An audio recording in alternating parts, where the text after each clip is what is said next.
देशवासियां गुनहगार होंगे नहीं, क्योंकि ये जो तरकीब इन्होंने 2002 में अपनाया है गुजरात में कि सारे गुजरातियों को गुनहगार किया 2002 के एंटी मुस्लिम राइट्स में, ताकि गुनहगार पूरे साथ रहते हैं, गुनहगार मिलकर साजिश रचाते हैं, गुनहगार मिलकर साथ चलते हैं। भाइयों, हम लोग इस देश को गुनहगारों का देश बनने नहीं देंगे, यह कसम हमको खाना है, और इनके झूठे बातों के शिकार हम नहीं होना है। इनके साथ साथ इनके छोटे भाई केसीआर साहब, ये भी झूठ के जो है ना बहुत बड़े सुल्तान है। अबे बड़े भाई डकैती करा तो छोटा हाफिज बनकर कुरान सिखाएगा? बड़े भाई डकैत है तो छोटा भी डकैती करेगा, मंजरा भी डकैती करेगा। हमारा असद भाई शेरवानी साहब ये हर जगह जाते हैं, यूपी में, बिहार में, हर जगह जाते हैं। और क्यों ये होता है? ये भटकावी बयानों के नतीजा क्या होता है? ये करने के लिए कोशिश है कि इस देश के अंदर हिंदुओं को एक करना है, हिंदुओं के वोट बटोरना है और हुकूमत चलाना है। और ये हुकूमत क्यों चलाना चाहते हैं हमारे मोदी साहब और केसीआर साहब के झूठ तो बहुत है। लेटेस्ट झूठ आपको मालूम, प्रवल्लिका का जो है ना सुसाइड हुआ है तो केटीआर बोले कि वो लड़की जो है ना ग्रुप्स में लिखी नहीं है, हॉल टिकट ही नहीं है, फीस नहीं भरी, एग्जाम तो गई नहीं और उसका हॉल टिकट बाहर आ गया। तो झूठ बोलना तो इनके रगों में है। जैसे कृष्ण बिहारी नूर बोले, झूठ की इंतहा नहीं है, ना उस्ताद की है ना उनकी शागिर्द की है, ना बड़े भाई की है ना छोटे भाई की है। अब ये लोग झूठ के सहारे पे अपनी जिंदगी गुजार रहे। आखिर ये झूठ क्यों? आखिर इतना झूठ बोलना क्यों? इतना धोखा देना क्यों? इतने खून खराबा करना क्यों? सीएए एनआरसी के नाम पे खून खराबा क्यों करना है? और हर वक्त एक नया मसला क्यों लेके आना है? आज यूनिफॉर्म सिविल कोड के नाम पे क्यों आप एक कम्युनिटी को अलग कर उस कम्युनिटी के ऊपर अटैक करना चाहते हो? क्यों देशवासियों को गुनहगार करना चाहते हो, खड़ा करना चाहते हो? क्योंकि आपका अजीज मित्र, अजीज दोस्त गौतम अदानी साहब हाल ही में, बस आधा मिनट, गौतम अदानी साहब हाल ही में 12 लाख करोड़ रुपए हवा में उड़ा दिए हैं।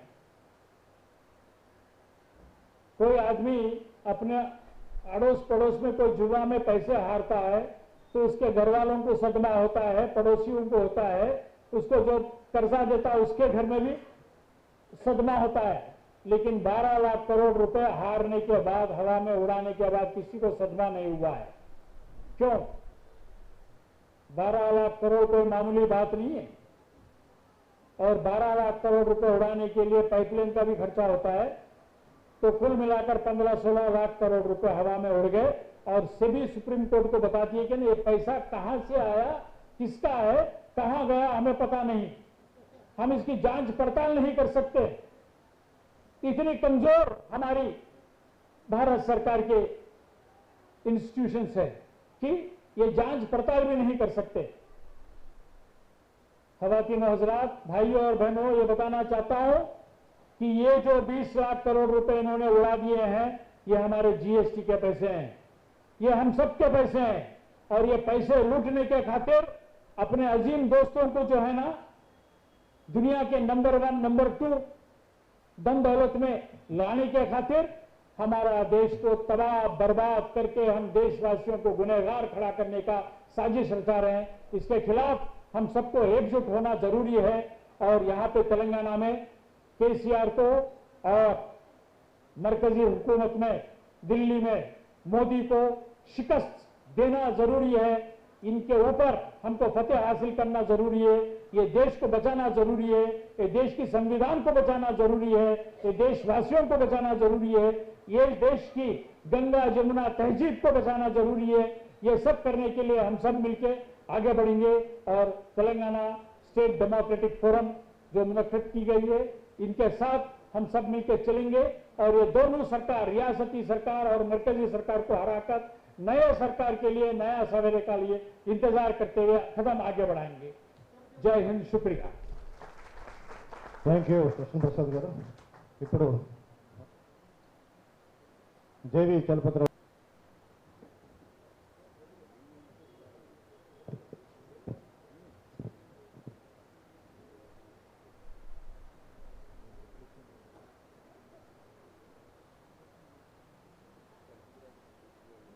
అధ్యక్ష,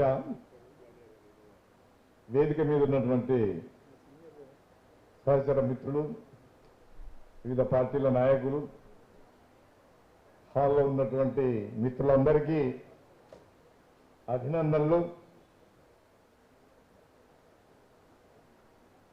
5 రాష్ట్రాల ఎన్నికల సందర్భం. ఇక్కడ తెలంగాణ ప్రజాస్వామిక వేదిక ఒక సంఘర్షణతో ఉనికిలోకి వచ్చింది.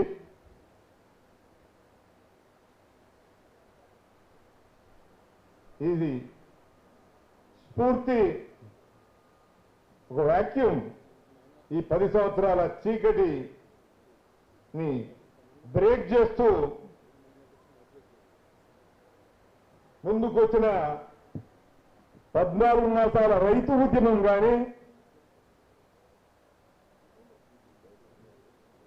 ఎన్ఆర్సీ మీద వచ్చిన షాహీన్ బాగ్ ఉద్యమం కానీ, దేశంలో వస్తున్నటువంటి కొన్ని ఉద్యమాలు ఈ వ్యాక్యూమ్ను బ్రేక్ చేసి ముందుకు వస్తున్న సందర్భంలో తెలంగాణలో కూడా వామపక్ష ప్రజాస్వామిక రాజకీయ శక్తులు ఒక్కతాటి మీదకి రావాల్సినటువంటి అవసరం ఏర్పడింది. కర్ణాటకలో కూడా బీజేపీని మట్టి గడిపించిన తర్వాత తెలంగాణలో కూడా ఈ బీజేపీ బీఆర్ఎస్ల కూటమి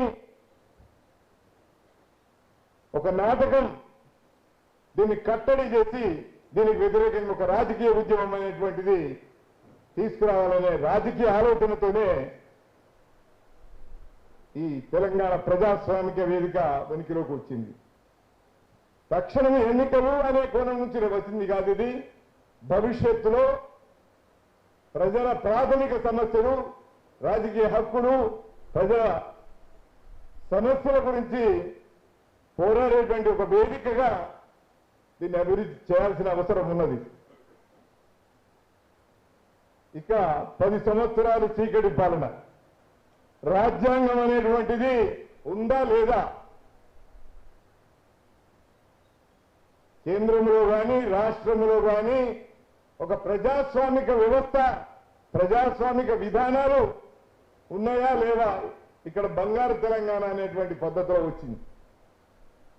కేంద్రంలో రామాలయం పేరు మీద, అయోధ్య నిర్మాణం పేరు మీద అధికారంకి వచ్చినటువంటి వాళ్ళు దేశంలో ఒక హిందూ రాజ్యాన్ని తీసుకురావాలనేటువంటి ఒక ప్రయత్నం చేస్తున్నారు.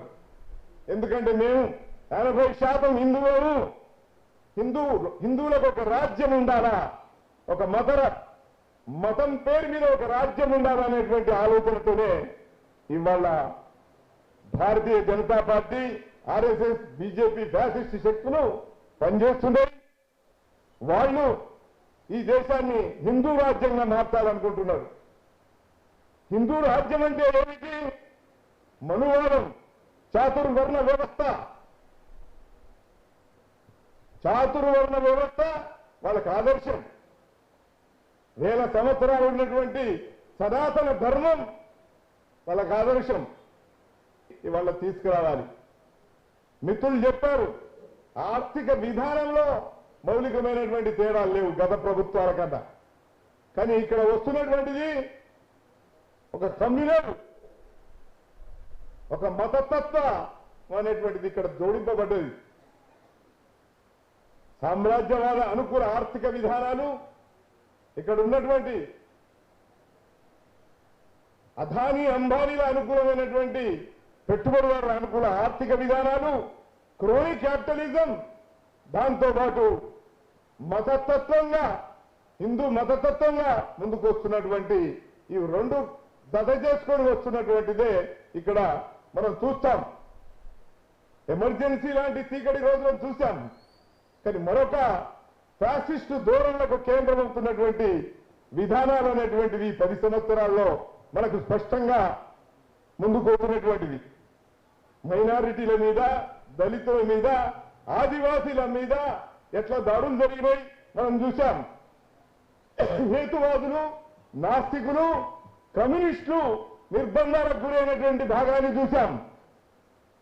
కాశ్మీర్ను జైలుగా చేసినటువంటి దాన్ని ఇవాళ కాశ్మీర్ యొక్క అస్తిత్వం దెబ్బతీసి రాష్ట్రాన్ని విభజించి వాళ్ళకు రాష్ట్రమే లేకుండా చేసి 370 ఆర్టికల్ను రద్దు చేసి 30A అనేటువంటిది కూడా క్లాస్ బీకేసి ఇవాళ కాశ్మీర్కు ఉన్నటువంటి ప్రత్యేక ప్రతిపత్తిని ఇండియాలో భాగం చేసుకున్నాం అని విర్రవీగుతున్నటువంటి వాళ్ళు కాశ్మీర్ ప్రజలను ఇవాళ జైల్లో బంధించి పరిపాలిస్తున్న పద్ధతి మనం చూశాం. సరిహద్దు ప్రాంతం ఉన్నటువంటి 40% ఉన్నటువంటి ఆదివాసీ ప్రాంతం, అడవి ప్రాంతంలో నివసిస్తున్నటువంటి దళితులు, మైనారిటీలు, అది రకరకాల ప్రజలు జీవిస్తున్నటువంటి వాళ్ళందరి యొక్క హక్కులను ఈ ఫారెస్ట్ కన్వర్షన్ బిల్లు వాళ్ళ రద్దు చేసే పరిస్థితి ఉన్నది. కార్పొరేట్ సంస్థలకు అడవి ప్రాంతం అంతా కూడా కట్టుబెట్టాలనే ఒక రాజకీయ ప్రయత్నం అనేటువంటిది ఇలా మోడీ ప్రభుత్వం చేస్తూ వస్తున్నది. రైతు ఉద్యోగంలో చూశాం. రైతు ఉద్యోగం యూపీ ఎలక్షన్ కొరకు రైతు ఉద్యమం వాళ్ళు ఒక మీ డిమాండ్స్ పరిష్కారం చేస్తానని మాట్లాడి ఈనాటికి కూడా ఒక్క డిమాండ్ కూడా పరిష్కారం చేయలేదు. 14 మాసాలు 700కు పైగా రైతులు చనిపోయినటువంటి పరిస్థితి. అలాంటి విధానం అనేటువంటిది మోడీ ప్రభుత్వం. ఇలా సిఏఏ చట్టం, షాహీన్ బాగి ఉద్యమం ఇవాళ ఆదర్శంగా మనకు ఢిల్లీలో కనిపిస్తుంది. దేశవ్యాప్తంగా కూడా దాని ప్రభావం అనేటువంటిది ఉన్నది. రైతు ఉద్యమం దేశవ్యాప్తంగా దాని ప్రభావం ఉన్నది. ఇవాళ ఒక వ్యాక్యూమ్ బ్రేక్ చేసి ఇలా ఉద్యమాల దిశలో ఆలోచించాల్సిన పరిస్థితి వచ్చింది. అందుకే కర్ణాటకలో బీజేపీ విముక్త్ అనేటువంటి కోణం నుంచి ఒక ఉద్యమం వచ్చింది. అందుకే వాళ్ళు ఏం వాగ్దానాలు చేశారు, ఆ వాగ్దానాలు అమలు చేయాల్సినటువంటి అవసరం ఉన్నది. రైతులకు స్వామినాథన్ కమిషన్ మేము అమలు చేస్తామని అన్నారు. మద్దతు ధర ఇస్తానన్నారు. C2+50 ఇస్తానన్నారు. రెట్టింపు లాభం వచ్చేటట్టు చేస్తామన్నారు. చేయలేదు. కార్మిక వర్గానికి దాని చట్టాలు, దాని కోడ్ అనేటువంటిది 44(4)గా సవరించి హక్కులు రద్దు చేశారు. భారాన్ని పెంచారు. వేతనం మినిమం వేజెస్ యాక్ట్ కూడా ఇలా రానటువంటి పరిస్థితి కార్మిక వర్గానికి ఉన్నది. మరి ఏ వర్గాన్ని నువ్వు సంతృప్తిపరిచావు? ఇవాళ కొత్తగా ఎప్పుడో 29లో తీసుకొచ్చే మహిళా రిజర్వేషన్స్ కొరకు తక్షణం అమలు చేయొచ్చు కదా. అమలు చేయలేదు. ఇన్ని రోజులు పెండింగ్లు పెట్టారు. ఇప్పుడు అమలు చేయకుండా అడ్డుకున్నారు. ఇది ఏమి నీతి? ఇది బ్రాహ్మణీయ భావాచారానికి సంబంధించినటువంటి నీతి తప్ప ఈ దేశంలో ఉన్నటువంటి ప్రజలందరినీ విభజించడం, ఈ దేశంలో ఉన్నటువంటి బహుళత్వాన్ని కూడా విచ్ఛిన్నం చేసేటువంటి పద్ధతి, ఈ దేశాన్ని ప్రజలందరి మధ్యన విభేదాలు సృష్టించి దేశంలో పరిపాలన చేసేటువంటి రాజకీయ ప్రయత్నం, మతం పేరు మీద చేస్తున్నటువంటి ప్రయత్నం ఉంది. మరి హిందూ మతంలో ఈ చాతుర్వర్ణ వ్యవస్థను ఎందుకు రద్దు చేయలేకపోతున్నారు? ఈ మత పిత్తగాలు హిందువులో ఉన్నటువంటి దళితులు 20% ఉన్నటువంటి దళితులు హిందువులా? ఆదివాసీలు హిందువులా? బీసీలు హిందువులా? బ్రాహ్మణీయ భావాచారంతో బాధపడుతున్నటువంటి వాళ్ళంతా హిందువుల కింద మీరు జమ చేసుకొని అణిచి 1000 సంవత్సరాలు అణిచివేసి ఇలా బీసీ రిజర్వేషన్స్ కావాలంటే ఎందుకు ఇవ్వలేకపోతున్నారు? ఇలాంటి స్థితి, ఇది గొప్ప పరిపాలన, ఇది గొప్ప రామరాజ్యం అని ఇలా చెప్తున్నటువంటి పరిస్థితి ఉన్నది. ఇలాంటి వారికి తోడు దొంగ తెలంగాణ వెలమ దొర, గడిల దొర రాజ్యం నడుపుతున్నది 10 సంవత్సరాలు. ఈయన వ్యక్తి జీవితం ఒక బ్రోకర్, తెలంగాణను కూడా ఒక బ్రోకరిజంకి తీసుకెళ్లిన పరిస్థితి ఉన్నది. ఇవాళ మొత్తం వ్యాపారం చేసిన పరిస్థితి ఉన్నది. అభివృద్ధి అంటున్నాడు. కాళేశ్వరంలో ఎంత అభివృద్ధి జరిగింది, ఎంత అవినీతి జరిగింది చర్చ చేయాల. భగీరథ మిషన్ భగీరథలో ఎంత అభివృద్ధి జరిగింది, ఎంత కమిషన్. మిషన్ కాకతీయలో అభివృద్ధి ఎంత కమిషన్ అని చెప్పాలి కదా. అభివృద్ధి చేస్తున్నాం. మీరు ప్రజల ప్రయోజనాలు అనే పేరు మీద భూములు ప్రజల నుండి తీసుకొని ఇవాళ లక్షల ఎకరాలు అమ్ముకుంటున్నటువంటిది. దేని కొరకు అమ్ముకుంటున్నారు? సంక్షేమ పథకాల కొరకు అమ్ముతున్నామని చెప్తున్నారు. ఈ సంక్షేమ మరి బ్రతికే ఉపాధి ఒక పర్మనెంట్ సొల్యూషన్ చూడాల్సినటువంటి బాధ్యత ఎవరు చూడాలి? ఈ సంక్షేమ పథకాలతో ఎన్ని రోజులు నడుస్తుంది? సమాజం యొక్క శ్రేయస్సు ఆలోచించినప్పుడు ఎక్సైజ్ పాలసీని రోజంత రెవెన్యూ ఎందుకు పెంచుతున్నాం? అది ప్రజలకు ఉపయోగపడుతుందా? కుటుంబ వ్యవస్థను ఎట్లా విచ్ఛిన్నం చేస్తుంది? మహిళలను ఎట్లా విచ్ఛిన్నం చేస్తుంది? పిల్లల జీవితాల భవిష్యత్తు ఎట్లా దెబ్బతింటవి? ఇవన్నీ కూడా కేసీఆర్ ప్రభుత్వం అనుసరిస్తున్న విధానాలు. ఇందిరా పార్కును కూడా నువ్వు ఒక అప్పీల్ చేసుకోవడానికి, ఒక విజ్ఞప్తి లేకుండా చేసుకోవడానికి నువ్వు అవకాశం ఇవ్వలేదు. నిన్న అరెస్టు ప్రవల్లిక విషయం మీద నిన్న అరెస్టు చేశారు. ఇవాళ బూటకు మాటలు మాట్లాడుతున్నారు, అబద్ధాలు మాట్లాడుతున్నారు. ఇలాంటి విధానాలకు వ్యతిరేకంగా మనం పోరాడాల్సినటువంటి అవసరం ఉన్నది.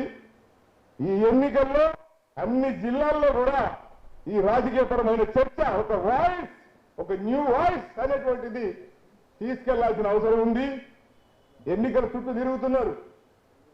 ఎన్నికలకు సంబంధించిన గొడవలు 3 పార్టీలు ఇటు నుండి అటు నుండి ఇటు ఆయారం గయారం ఇవన్నీ నడుస్తున్నటువంటి పరిస్థితుల్లో మనం ఈ డబ్బు చుట్టూ కాకుండా, ఈ మద్యం చుట్టూ కాకుండా ఒక నిజమైనటువంటి స్ఫూర్తి అనేది, రాజకీయ చైతన్యం అనేది ప్రజలకు కలిగించేటువంటి దాని కొరకే మనం ఈ ప్రజాస్వామిక వేదిక పనిచేయాలా. వీళ్ళు ఎంత మాత్రం కూడా ప్రజల కొరకు పనిచేయడం లేదు, ప్రజా వ్యతిరేకంగా పనిచేస్తున్నారు. రాజ్యాంగాన్ని కూడా వాళ్ళు ఉల్లంఘిస్తున్నారు. రాజ్యాంగ విలువలను కూడా వాళ్ళు పక్కన పెట్టేస్తున్నారు. ఇలా ఎలక్షన్ కమిషన్ గురించి కానీ, ఇలా సుప్రీంకోర్టులో చీఫ్ జస్టిస్ ఎవరు ఉండాలనేటువంటి విషయంలో ఒక కొలీజియం ఎవరు ఉండాలనేటువంటి దాన్ని కూడా విచ్ఛిన్నం చేసేటువంటి ఒక రాజకీయ ప్రయత్నం అనేటువంటి చేస్తున్నటువంటి స్థితి. ఇలాంటి స్థితిలో ఉన్నటువంటి ఇలాంటి రాజకీయ పార్టీలను బాధ్యత మనకున్నది. ఈ వేదిక ద్వారా ప్రజల్లోకి వెళ్ళి ఒక విజ్ఞానం, ఒక చైతన్యం, ఒక పోరాట శక్తిని ప్రజలకు అందివ్వాలనేదే నా ధన్యవాదాలు తెలుపుతూ ముగిస్తున్నాను. ఇప్పుడు మా విద్యార్థి సహచరుడు దీని ఉద్దేశాన్ని దృష్టిలో పెట్టుకొని ప్రసంగించాల్సిందిగా కోరుతున్నాను. అధ్యక్షులు, వేదిక మీద ఉన్నటువంటి పెద్దలు, ఆదరైనటువంటి మిత్రులారా, కామ్రేడ్స్, టీఎస్డీఎఫ్ ఏర్పాటుని మనందరం మనసారా స్వాగతించాలని చెప్పి నేను ముందు కోరుతా ఉన్నాను. ఇలా రాష్ట్రంలో, దేశంలో ఎదురవుతున్నటువంటి ప్రమాదకరమైనటువంటి పరిస్థితులు ఏవైతే ఉన్నాయో, జీవించే హక్కుకు కూడా ప్రమాదం ఏర్పడుతున్నటువంటి నేపథ్యంలో జీవించే హక్కు కోసం, ప్రజాస్వామిక విలువల కోసం, ప్రజాస్వామ్య హక్కుల కోసం అందరం సమిష్టిగా పనిచేయాల్సినటువంటి అవసరం, బాధ్యత ఇవాళ మనందరి మీద ఉంది.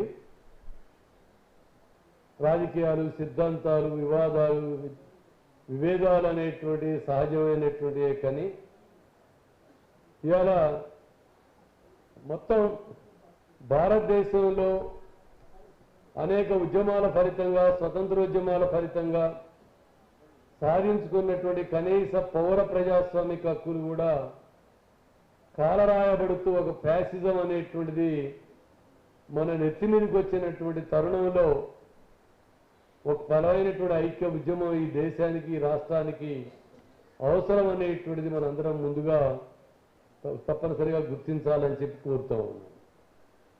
అలాగే సిపిఐఎంఎల్ ప్రజాపంద ఆశిస్తున్నది ఏమిటంటే, ఫ్యాసిస్టు వ్యతిరేక వేదికలు 1, 2, 3, 4 ఇట్లా ఏ లక్ష్యం కోసమైతే ఏ పౌర ప్రజాస్వామిక స్వేచ్ఛలు రాజ్యాంగ స్వేచ్ఛల కోసమైతే నిలబడాలి, కలబడాలి, వాటిని నిలబెట్టుకోవాలి అని చెప్పి మనం మాట్లాడుతున్నామో, మనం భావిస్తున్నామో, అలాంటి చోట్ల వివిధ వేదికలు కూడా వేరువేరుగా ఉండడం అనేటువంటిది కూడా అనివార్యం కాదు, అవసరం కాదు అనేటువంటిది మేము భావిస్తున్నాం.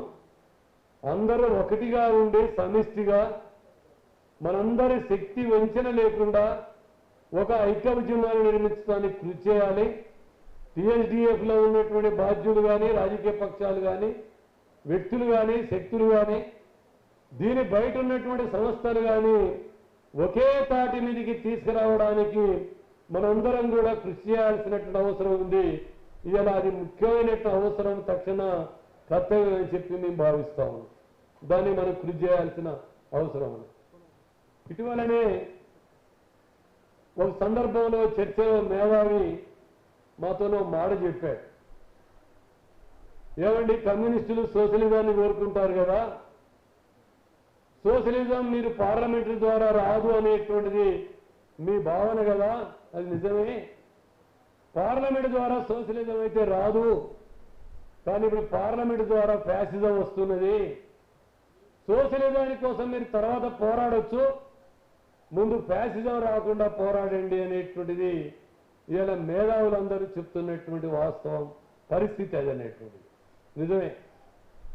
ఇవాళ సోషలిజము, కమ్యూనిజము ఒక సమానత్వ సిద్ధాంతం కోసం అంకితమై ఒక 50 ఏళ్ళు 100 ఏళ్ల నుంచో కమ్యూనిస్టు ఉద్యమం పనిచేస్తున్న మాట వాస్తవమే, ఉద్దాన పతనాలకి గురవుతున్న మాట వాస్తవమే. కానీ ఈరోజు ఎదుర్కొంటున్న ఆర్థిక రాజకీయ సంక్షోభంలో దేశంలో కానీ ప్రపంచంలో కానీ ఇవాళ ఫ్యాసిస్టు ధోరణి తిరిగి ప్రబలిస్తూ అభినవ హిట్లర్లందరూ పుట్టుకొస్తున్నటువంటి సమయంలో, అభినవ ముస్లింలందరూ అభినవ ముస్లింలందరూ పుట్టుకొస్తున్నటువంటి సమయంలో ఇవాళ మనం ఆ ఫ్యాసిజం రాకుండా అడ్డుకట్ట వేయాల్సినటువంటి బాధ్యత మన మీద ఉంది.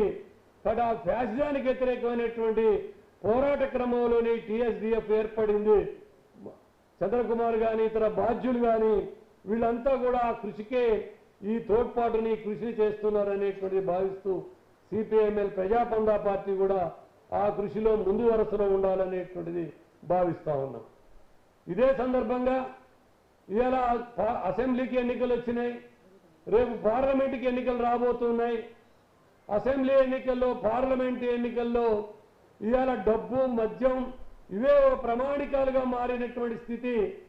అదేవిధంగా నేల మీద నడిచే నాయకులు కాకుండా విమానాల నుంచి దిగేటువంటి నాయకులే పార్లమెంటు సభ్యులు, అసెంబ్లీ సభ్యులు అవుతున్నటువంటి పరిస్థితి ఇవాళ ఉన్నటువంటి నేపథ్యంలో వాళ్ళ ఆర్థిక రాజకీయ నిర్ణయాలన్నీ ఒకే తీరుగా ఉన్నటువంటి ఈ నేపథ్యంలో ఇవన్నీ రాజకీయ విషయాలైనప్పటికీ ఇవాళ మనందరం ఇవాళ ఈ దేశంలో, రాష్ట్రంలో ప్రధానమైనటువంటి అంశం టీఎస్డీఎఫ్ పిలిపించినట్టునే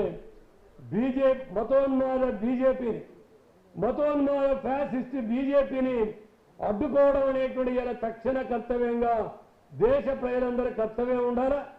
అదేవిధంగా మతోన్మాద బీజేపీ ఆ ఫ్యాసిస్ట్ బీజేపీకి బి టీముగా మారినటువంటి, అదేవిధంగా దాని సహభాగస్వామిగా మారినటువంటి బీఆర్ఎస్ పార్టీకి వ్యతిరేకంగా కూడా మేము బీఆర్ఎస్ పార్టీని కూడా ఈ రాష్ట్రంలో ఓడించడం అనేటువంటి ఇలా అవసరం ఉంది అనేటువంటిది భావించాలా.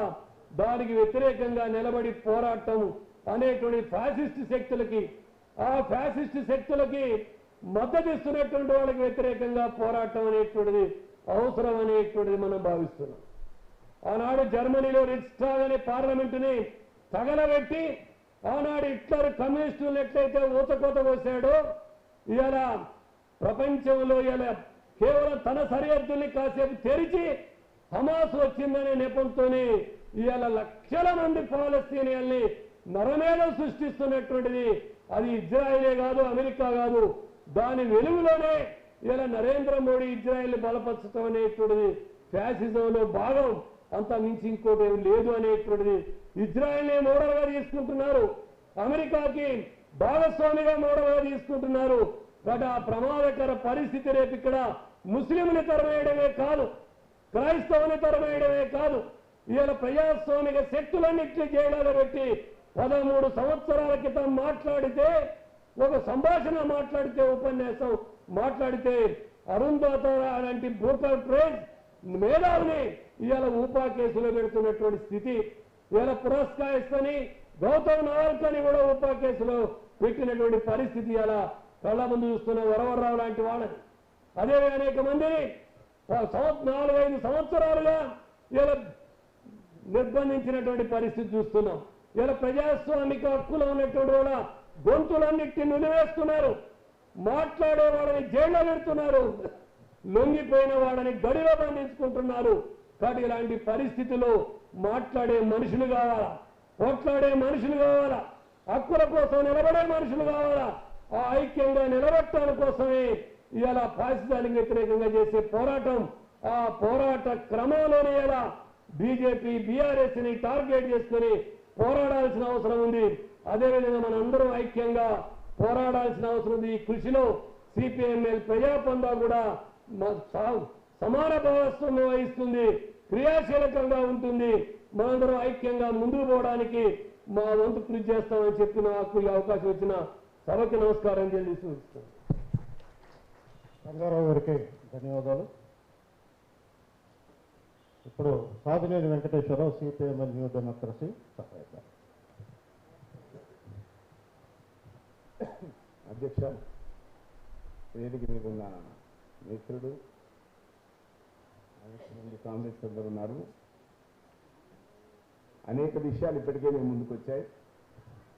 ఈ వేదిక ఇక్కడ కూర్చున్న వాళ్ళందరం ఒకే రాజకీయ అభిప్రాయం కలిగిన వాళ్ళం కాదు. భిన్నమైన రాజకీయ దృక్కోణాలు, అభిప్రాయాలు కలిగి ఉండి కూడా ఒకే వేదిక మీదకి వచ్చాం. శత్రువు అలాంటి దాడిని ఎక్కుపెట్టాడు, దానికి ప్రతిఘటించాల్సిన బాధ్యత, అవసరం వ్యతిరేకించే వాళ్ళందరికీ వచ్చింది. అందుకే వ్యతిరేక శక్తులన్నీ ఒక్కటిగా నిలబడాల్సిన అవసరం వచ్చింది. ఆ అవసరాన్ని గుర్తించి జడ్జి గారు, చంద్రకుమార్ గారు బాధ్యత తీసుకొని అందరినీ కోఆర్డినేట్ చేసి ఈ డెమోక్రటిక్ ఫోరాన్ని ఏర్పాటు చేశారు, తెలంగాణ డెమోక్రటిక్ ఫోరం. ఈ ఫోరం లక్ష్యం కనీసమైన ప్రజాస్వామ్యం అమలు జరపాలని. ఫాసిస్ట్ పద్ధతులు ఇప్పటికే వక్తలందరూ చెప్పిన దాంట్లో వచ్చినాయి. ఆర్థికంగా ఎట్లా లూటీ చేస్తున్నారు, సామాజికంగా ఎట్లా అనేక సామాజిక కోణంలో చూస్తున్న అనేక విషయాల్లో ఎట్లాంటి దృక్కోణాన్ని కలిగి ఉన్నారు, ప్రజల మధ్య తగవులు ఎట్లా పెడుతున్నారు, ఆర్థిక రాజకీయ సామాజిక విషయాలే కాకుండా భావ దారిద్ర్యాన్ని ఎలా నెత్తి మీద పోస్తున్నారు, బ్రాహ్మణీయ ఆధిపత్యవాదం పేరుతోటి ఏ మంటలు లేపుతున్నారు, మతం మంటలు ఎలా లేపుతున్నారు, కులాల మధ్య మతాల మధ్య చిచ్చెట్లు పెడుతున్నారు, సిఎన్ఎలు ఇంకోటి పేరుతోటి ఎట్లొస్తున్నారు, ఇవన్నిటినీ ఇప్పటికీ అనేక మంది కామ్రేడ్స్ అనేక విషయాలు మేము ముందుకు తీసుకొచ్చారు. కానీ ఎమర్జెన్సీలో ఇప్పుడు కాంగ్రెస్ ఏం బుద్ధిమంతురాలని సర్టిఫికేట్ అని మేము రాలేదు. ఎమర్జెన్సీలో వాళ్ళు కూడా ఎమర్జెన్సీ తీసుకొచ్చారు. 75లో మేము కాలేజీలో ఉన్న కాలంలో ప్రజలు చంప మీద చెల్లెను కొట్టారు, తిరిగి గంగరాలు తిరిగింది. అలాంటి చైతన్యాన్ని రగిల్చాలని, ఎవరో వస్తారు ఏదో చేస్తారని భ్రాంతి కలిగించడానికి కాదు, కనీసమైన చైతన్యాన్ని, కనీసమైన ప్రజాస్వామిక స్పృహను మేల్కొల్పడం లక్ష్యం. ఇవాళ ఫాసిస్ట్ శక్తులు విజృంభించి వికటాసం చేస్తున్న స్థితిలో మనం మేల్కొల్పాలా, చైతన్యపరచాలా. ఆ చైతన్యంతో ప్రజలు ఏది వ్యతిరేకమో దాన్ని వ్యతిరేకించడానికి, ప్రజాస్వామికమైన గొంతుగా ఉండటానికి, ప్రజాస్వామిక హక్కు కోసం పోట్లాడటానికి, నిలబడటానికి, కలబడటానికి, సంసిద్ధత తెలియజేయడానికి, సంసిద్ధులను చేయటానికే ఈ ఫ్రంట్. ఇది దీని ప్రధానమైన ఉద్దేశం, లక్ష్యం. అంతే తప్ప ఈ ఓట్లలో ఈ ఫ్రంట్లో ఉన్న ఎవరో నిలబడి మేము వీటికి అన్నిటికీ వ్యతిరేకంగా మమ్మల్ని గెలిపిస్తే మేము పొడుస్తాం కరుస్తాం అని అనటానికి కాదు. అది కూడా గమనంలో ఉంచుకోండి. ఈ చైతన్యాన్ని రగిలించడం వల్ల జరిగే పరిణామాల్ని మనం ఒకసారి ప్రజలందరికీ దృష్టికి తీసుకురావాలా. ఇవాళ ఫాసిజం ఇంకొక రూపంలో, హిట్లర్ రూపంలో రావటం లేదు. ముసోలిని రూపంలో రావటం లేదు. కానీ వాళ్ళు ఎక్కడికి పోయారు? ముసోలిని ఎక్కడికి పోయిండు? హిట్లర్ ఎట్లా చచ్చిండు? మరి వీళ్ళు కూడా అట్లా చచ్చేటోళ్ళే, మిగిలేటోళ్ళు కాదు.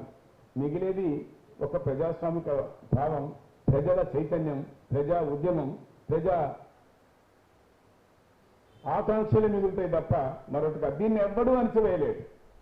ఇంత విరవీగే అమెరికా మేము కాలేజీలో ఉన్నప్పుడు వియత్నాం మీద యుద్ధం చేస్తూ ఓడిపోయి పారిపోయిందని విన్నాం, చదువుకున్నాం.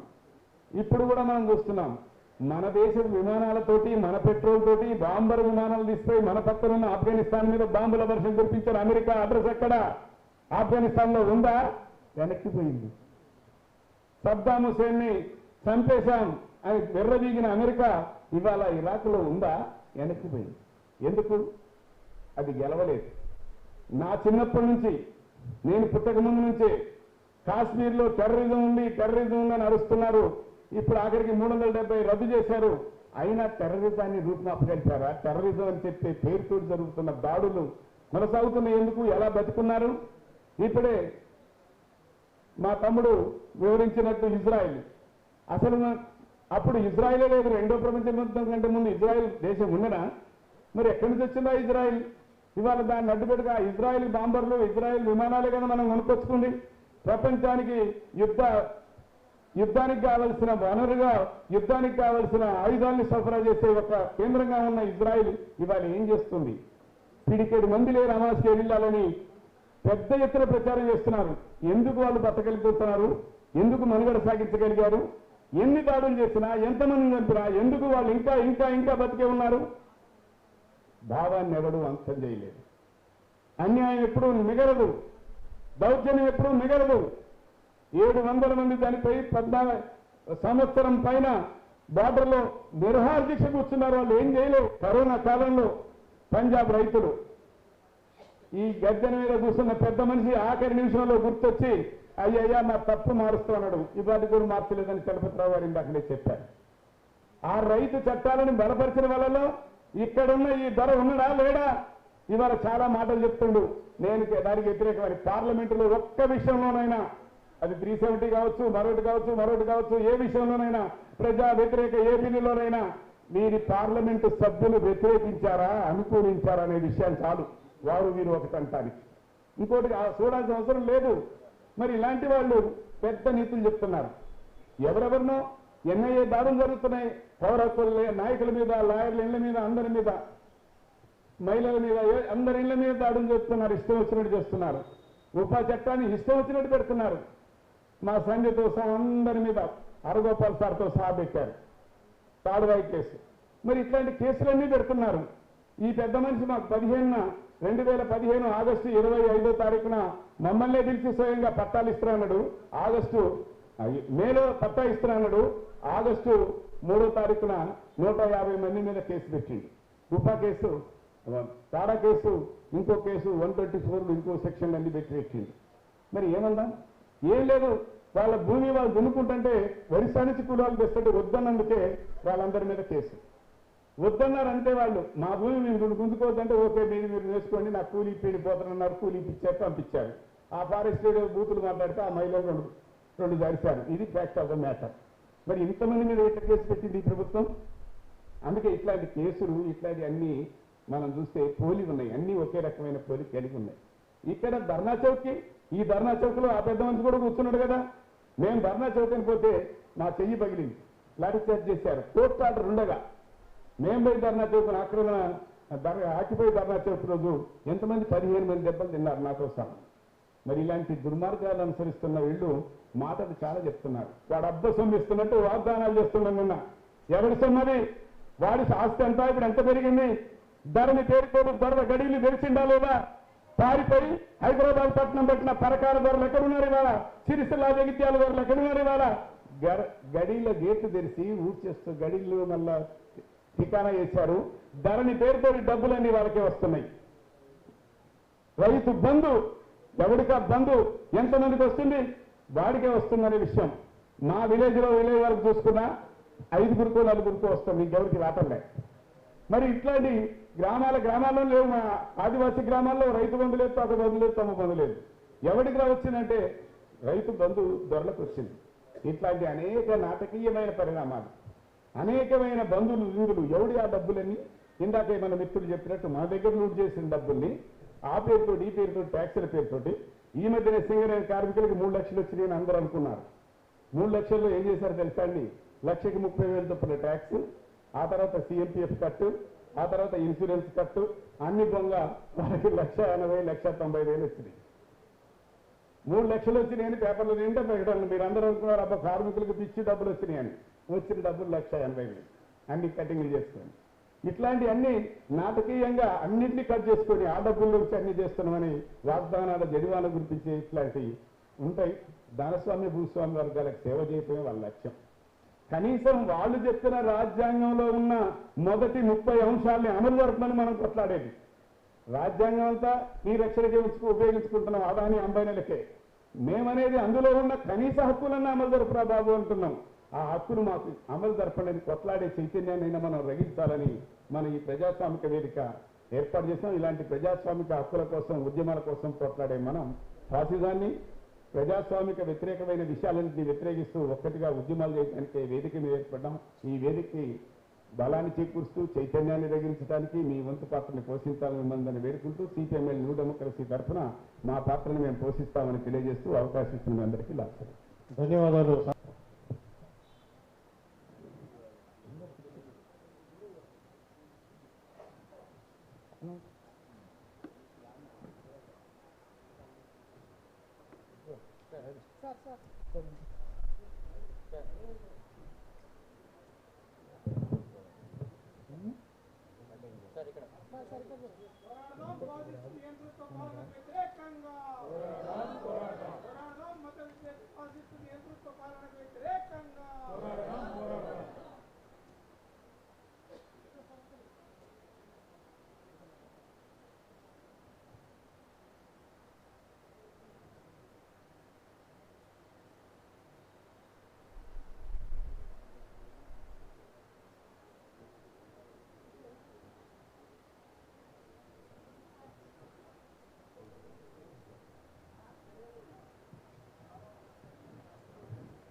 అలాగే ప్రధాన వక్త ఇస్లాం గారు వేదికపై ఉన్నటువంటి పెద్దలు 16 పార్టీలతో డెమోక్రటిక్ ఫ్రంట్, ప్రజాస్వామ్య ఫ్రంట్ ఒకటి ఏర్పడింది. చాలా సంతోషం. ఎందుకంటే పైన ఉన్నటువంటి బీజేపీ కానీ, ఇక్కడ ఉన్నటువంటి టీఆర్ఎస్ కానీ, ఇప్పుడు బీఆర్ఎస్ కానీ, ఇవి మైనార్టీ ప్రభుత్వాలు. అసలు మొత్తం వాళ్లకు 50% పైన ఓట్లు ఇచ్చి వాళ్ళ అధికారానికి రావడం కాదు, రాసినటువంటి ఆ రాజ్యాంగాన్ని ప్రాతిపదికగా చేసుకొని ఒక పోరాటాన్ని కొనసాగించటమే ఇవాళ మనందరి యొక్క ఉమ్మడి కర్తవ్యం. తప్పకుండా ఇట్లాంటి ప్రచారంలో కానీ, పోరాటాల్లో కానీ తెలంగాణ జనసమితి కూడా డెమోక్రటిక్ ఫోరంకు సంపూర్ణ మద్దతు తెలియజేస్తుందని, తన వంతు పాత్ర తాను అందులో భాగంగా కూడా నిర్వహించడానికి సిద్ధమని ఈ సందర్భంగా తెలియజేస్తూ, ఒక్కటోగా కావలసినటువంటి సమయం ఇది. దేశకాల పరిస్థితులను దృష్టిలో పెట్టుకొని చూసినప్పుడు దానికోసం అందరూ కూడా ప్రజాస్వామ్య పరిరక్షణ కోసం అందరూ కలిసి రావాల్సిందిగా ఈ సందర్భంగా కోరుతున్నాను. నియంతృత్వం అంతం కావాలి, ఆర్థిక వనరుల దోపిడీ ఆగిపోవాలి, ప్రజలకు మెరుగైన సౌకర్యాలు దొరకాలి, బతుకు తెరువు అవకాశాలు పెరగాలి. ఇవి మనకున్నటువంటి ఉమ్మడి కర్తవ్యాలు. వ్యవసాయాన్ని బతికించుకోవాలి, చిన్న చిన్న వృత్తుల మీద ఆధారపడి బతికేటువంటి వాళ్లకు ఆదాయ భద్రత రావాలి. ఈ లక్ష్యాల సాధన కోసం అందరం కలిసి సాగుదామని ఈ సందర్భంగా విజ్ఞప్తి చేస్తూ అవకాశం ఇచ్చినందుకు కృతజ్ఞతలతో సెలవు.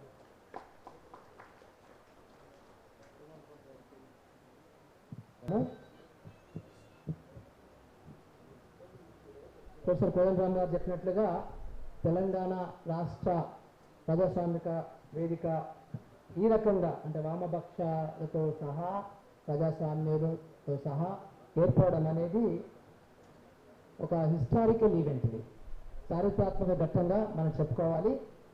ఎందుకంటే ఎన్ని విభేదాలు ఉన్నా కానీ అంటే ఎక్కువ విభాగాలు ఏం లేవు, అందరికీ సంబంధించి ప్రజల గురించి ఆలోచన చేయాలనేదే ఇక్కడ ఉన్నటువంటి అందరూ కూడా ఆలోచన చేసేది. అయితే మన ముందు ఈరోజు చాలా సంక్లిష్ట పరిస్థితి ఉంది. ఎందుకంటే దొంగలు పరిపాలిస్తున్నారు, దొంగతనాలు చేసుకుంటూ పరిపాలిస్తున్నారు, అబద్ధాలు చెప్పుకుంటూ పరిపాలన చేస్తున్నారు. అక్కడ కేంద్రంలో అట్లాంటి పరిపాలన జరుగుతుంది, ఇక్కడ రాష్ట్రంలో అట్లాగే పరిపాలన జరుగుతుంది. నిన్నటికి నిన్న బీఆర్ఎస్ వాళ్ళు ఒక మేనిఫెస్టో రిలీజ్ చేసిండు. నిన్న మీ అందరూ చూసుకుంటారు కదా.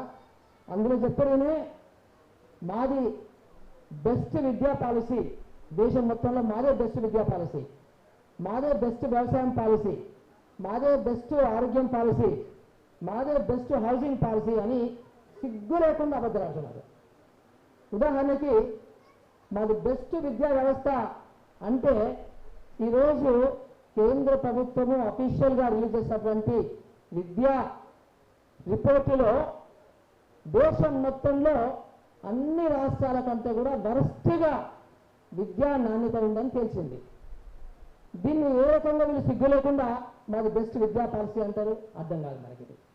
అట్లాగే మాది బెస్ట్ ఆరోగ్య పాలసీ అంటున్నారు.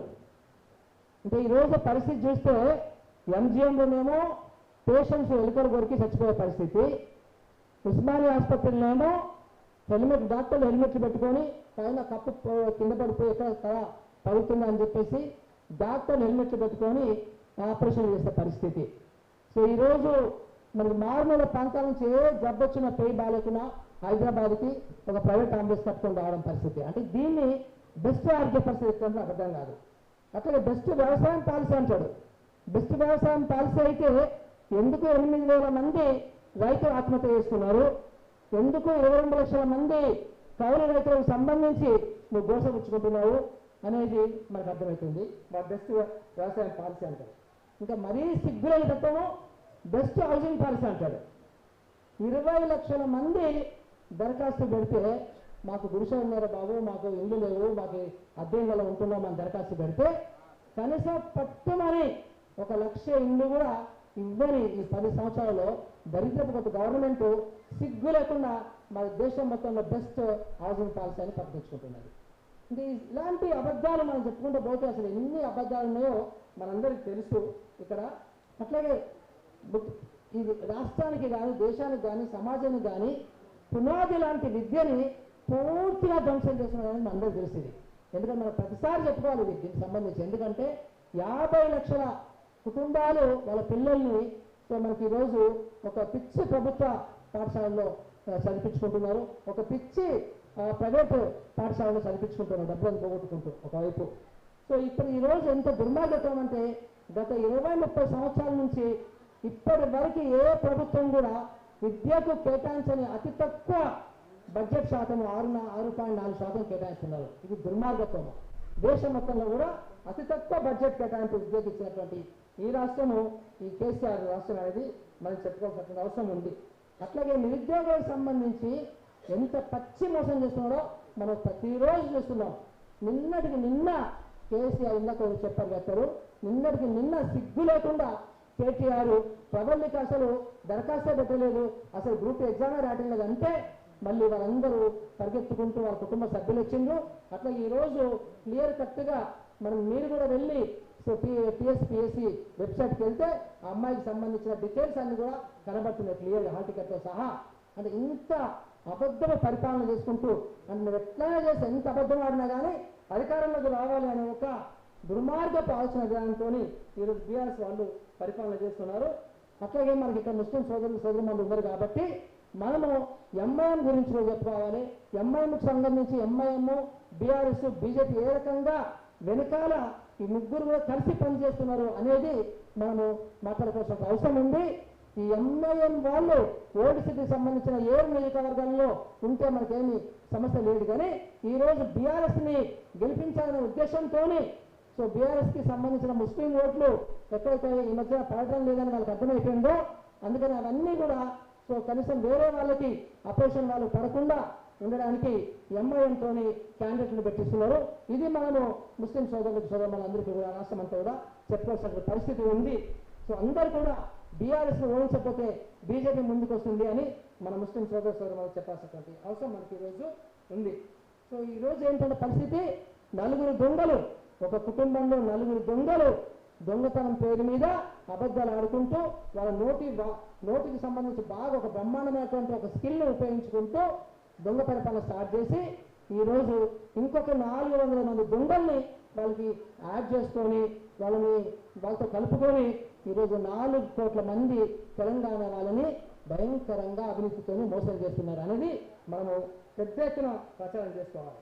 సో చివరిగా మనకి ఈ 35 లక్షల మంది నిరుద్యోగులు కలవాలి, 22 లక్షల మంది కౌలు రైతులు కలవాలి, 20 లక్షల మంది ఇండ్ల లేని వాళ్ళు కూడా కలవాలి. సో అట్లాగే మనకి 50 లక్షల మంది విద్యని నేర్చుకునే పిల్లలు ఎదురవుతున్నారో ఆ తల్లిదండ్రులు కలిస్తే ఈ 4-5 వర్గాలు కలిసినప్పుడు అట్లాగే ఉన్నటువంటి పార్టీలన్నీ కూడా, సో రాజకీయ పార్టీలన్నీ కూడా మేము ఈసారి దొంగ 2 పార్టీలని ఓడించడానికి మేము ప్రయత్నం చేస్తాము, ఎట్టి పరిస్థితులు దాని మీదనే ఉంటాము, ఎందుకంటే ఇది చారిత్రాత్మకమైనటువంటి ఒక సమయం కాబట్టి అనేది ఒకటి మనం గట్టిగా అనుకోగలిగితే నిజంగా కూడా ఈ బీఆర్ఎస్లు బీజేపీలు గాలికి కొట్టుకునే పరిస్థితి ఉన్నది అనేది మనం అందరం తెలుసుకోవాలి. నాకు ఇక అవకాశం ఇచ్చినందుకు టీఎస్ఎఫ్డిఎఫ్ వారికి ధన్యవాదాలు తెలుపుకుంటూ ఈసారి ఎలక్షన్స్లో తప్పకుండా ఈ దొంగ 2 పార్టీలని ఓడించాలని మనం కంకణం కట్టుకొని సో గ్రామాలు జరుగుదాము, బస్సులు జరుగుదాము, ప్రతి ఒక్కరికి చెప్పుకుంటూ ఈ ప్రచారంలో ఈసారి ఇద్దరు ఓడించాలని మనందరం కంకణం కట్టుకోవాల్సిన పరిస్థితి ఉంది. థ్యాంక్ యూ, ధన్యవాదాలు. మిత్రులారా, అక్కలారా, అమ్మలారా, పిల్లలారా, अंदरिकी ना लाल नील सलाम नमस्कार। और अगर किसी साथी को किसी और रंग का सलाम चाहिए तो वो भी मेरी तरफ से पेश है आपको, ठीक है। मुझे माफ करें, नाटू तेलुगु राधु, तो मैं थोड़ा उर्दू, हिंदी और अंग्रेजी में बात करूंगा, ठीक है जी। मुझे जरा सा ये बताएं कि यहाँ कौन से साथी हैं जिनको उर्दू हिंदी बिल्कुल समझ में नहीं आता है? जरा सा हाथ उठा सकते हैं ताकि मैं उस हिसाब से फिर अपनी बात को रखूंगा। उर्दू हिंदी जिनको बिल्कुल नहीं आता है, आपको नहीं, थैंक यू सर। और बहुत शुक्रिया हमारा जो संगठन है TSDF for inviting me, and in fact spending quite lot of money, काफ़ी लगभग 20-25 हज़ार रुपये मुझे हवाई जहाज से यहाँ बुलाने पर खर्चा किया। मैं बहुत आपका शुक्रगुजार हूँ कि आपने मुझे मौका दिया। और मैं जो सारे देश और दुनिया में जो दुनिया का सबसे बड़ा आतंकवादी संगठन है, दुनिया का सबसे बड़ा टेररिस्ट संगठन है, आप जानते होंगे कोई माओविस्ट है, कोई हमास टेररिस्ट संगठन है, हमको बताया जाता है, लेकिन RSS से बड़ा टेररिस्ट संगठन दुनिया के अंदर कभी पैदा नहीं हुआ। और वो सबसे मोस्ट शॉकिंग थिंग इज कि वो रूल कर रहे हैं इस देश पर। और मैं आपके सामने जो रखूंगा ये भी मैं आपको बताना चाहता हूं, I am not going to talk in general terms, I will be reproducing documents from the archives of RSS, उनके जो आइडियोलॉग्स है उनका बात आपके सामने रखूंगा। और I will leave the decision कि आप तय करें। मैं आपके सामने अपनी एक बात नहीं रखूंगा, अपना एक कॉमा भी नहीं रखूंगा, एक फुल स्टॉप भी नहीं रखूंगा। मैं कुछ चीजों को लेकर RSS के जो अपने दस्तावेज हैं, हिंदुत्ववादी ये क्रिमिनल जो गैंग है उसके जो अपने दस्तावेज है वो रखूंगा। एक बात, मैं आंध्र यहाँ आता हूँ और ये मेरा 40 साल का संबंध है आंध्र से और तेलंगाना से। यहाँ नुक्कड़ नाटक करने भी आया हूँ। एक जमाना था काफी अच्छा, तेलुगु सीख भी गया था, भाषण करता था, नाटक करता था, तेलुगु में नाटक करता था। वो सारे साथी अभी अलग अलग संगठनों में हैं, लेकिन वो सब एक ही संगठन में कभी होते थे। वो भी क्या दौर था। तो खैर, लेकिन वो सब पॉलिटिकल हैं, सब काम कर रहे हैं, बहुत अच्छा लगता है। तो मैं आपके सामने बिल्कुल साफ कहना चाहता हूं कि मैं आपको आइडियोलॉजिकली तैयार करने, आपको वैचारिक तौर पर, आपको मैं बौद्धिक तौर पर आपको बताने आया हूं कि इन चीजों को समझ लीजिए, इनको याद कर लीजिए। नंबर 1 बात, जब हम RSS से या मोदी से या उसका किसी भी दल्ले से या चमचे से हम बात करते हैं तो हमारी लड़ाई व्यक्ति से नहीं है, हमारी लड़ाई उस जहरीली आइडियोलॉजी से है जिसको हिंदुत्व कहते हैं, जिसको ब्राह्मणिज्म कहते हैं। और वो जो ब्राह्मणिज्म है वो ओरिजिनल फैशिज्म है, वो सबसे पहला दुनिया का फैशिज्म है। मैं यहाँ पर कल से हूँ, उससे पहले भी सब जगह घूमता हूँ, तो बहुत सारी बार ये आरएसएस का जो गैंग है, गुंडों का, लफंगों का, बलात्कारियों का, रेपिस्ट का, जलाने वालों का, इनको बहुत सारी बार हम संघ परिवार कहते हैं। मुझे लगता है कि ये हमको बदल देना चाहिए। कोई ऐसा परिवार, आरएसएस जैसा परिवार दुनिया में कहीं होना नहीं चाहिए, और वो परिवार नहीं होता है, उसको परिवार मत बोलिए। वो गुंडों का गिरोह है, वो रेपिस्ट का गिरोह है, वो हथियारों का गिरोह है, वो लुटेरों का गिरोह है, वो आंख में जलाकर मारने वाले बच्चियों को, औरतों का गिरोह है। वो मां के पेट में बच्चा होता है, उसको त्रिशूल से घुसाकर गिरोह है, उसको परिवार मत बोलिए। दूसरी बात जो मैं बताना चाहता हूं, ये शब्दावली, ये टर्मिनोलॉजी बहुत इंपॉर्टेंट है। आप उनको बोलते हैं, हम कई बार बोलते हैं ये सेक्रेनाइजेशन हो रहा है। सेक्रेनाइजेशन को तेलुगु में क्या कहेंगे? हम उनका फिर क्रिमिनल फिलोसफी को एक रंग से जोड़ देते हैं। कोई रंग खराब नहीं होता है। मुझे तो सबसे अच्छा रंग काला लगता है, जो बच्चियां, ये मेरी बहनें जो ये पहनकर आई हुई हैं। लेकिन ये काला झंडा भी रहता तो बहुत अच्छा रहता, सिर्फ बुर्का ही नहीं रहता काले रंग का, तो काला रंग परमानेंट होता है, काला रंग सबसे अच्छा होता है। तो ये जो ये बातें तो हम कि वो सेफ्रनाइजेशन है, ये जो साथी हमारे बता रहे थे, तो हमको रंग नहीं करना है, हमको बोलना है ये ब्राह्मणिज्म है, ये दुनिया का सबसे शर्मनाक दर्शन है, उसको हमको समझना चाहिए। और मैं सोचता हूं कि मैं अपनी बात जो करूंगा वो इस वक्त इस घड़ी में गाजा में जो हो रहा है उस पर आपसे बात करना चाहूंगा कि वहां 10 लाख लोग, जिसमें लाखों बच्चे हैं, लाखों औरतें हैं, किस तरह से भाग रहे हैं और वो कहीं जाना चाह रहे हैं, और जहां निकलना चाहेंगे वो रास्ते भी मिस्र ने बंद कर दिए हैं, जो एक मुसलमान देश है, जो इजराइल का बहुत करीबी, इजराइल के जो जायनिस्ट जो है वो उनके बहुत करीब है, तो जो एक ही रास्ता था वो बंद कर दिया गया है। जो डॉक्टर हैं वो रुक गए हैं वहां, उन्होंने कहा कि हम मर जाएंगे लेकिन हम अस्पताल बंद नहीं करेंगे। उन्होंने कहा है कि कल तक का हमारे पास ये जख्म धोने का, जख्म साफ करने का, पट्टी बांधने का सामान कल तक का है, क्योंकि बाकी सब जो है वो सब काम खत्म हो चुका है। और आप में से बहुत सारे लोग ये सोचते हैं कि फिलिस्तीन की लड़ाई जो है वो मुसलमान बनाम यहूदियों की लड़ाई है। बिल्कुल झूठ है। मैं आपको बताना चाहता हूं कि जो फिलिस्तीनी है उसमें लगभग 40% ईसाई हैं। कितने हैं ईसाई? 40% ईसाई हैं। ये किसी भी चीज को हिंदू मुसलमान बना दीजिए, यहूदी मुसलमान बना दीजिए, क्योंकि मुसलमान उसमें इन्वॉल्व है, इसलिए फिर किसी बहस की जरूरत नहीं। खत्म करो, मारो सालों को, रेप करो, जलाओ, इनको कुछ भी आप कर सकते हो। लेकिन इस बात को मत भूलिए कि 40% ईसाई है वहां पर। जो क्रांति का, जो सबसे पहले जिसको अमेरिका कहता है टेररिस्ट ऑर्गेनाइजेशन फिलिस्तीनियों की, वो आप मेरी प्यारी बच्चियों, मेरी बहनों, मेरे दोस्तों, आप जानते हो किसने बनाया था? PFLP, people's front of liberation of Palestine. George Habash, उनका नाम क्या था? वो एक ईसाई थे, जिन्होंने बनाया था। जो सबसे पहले जब वो फिलिस्तीनी लोग जो है हवाई जहाज लेकर उसको ले जाते थे, वो फिलिस्तीनियों ने, वो एक ईसाई के जरिए बनाया गया संगठन था।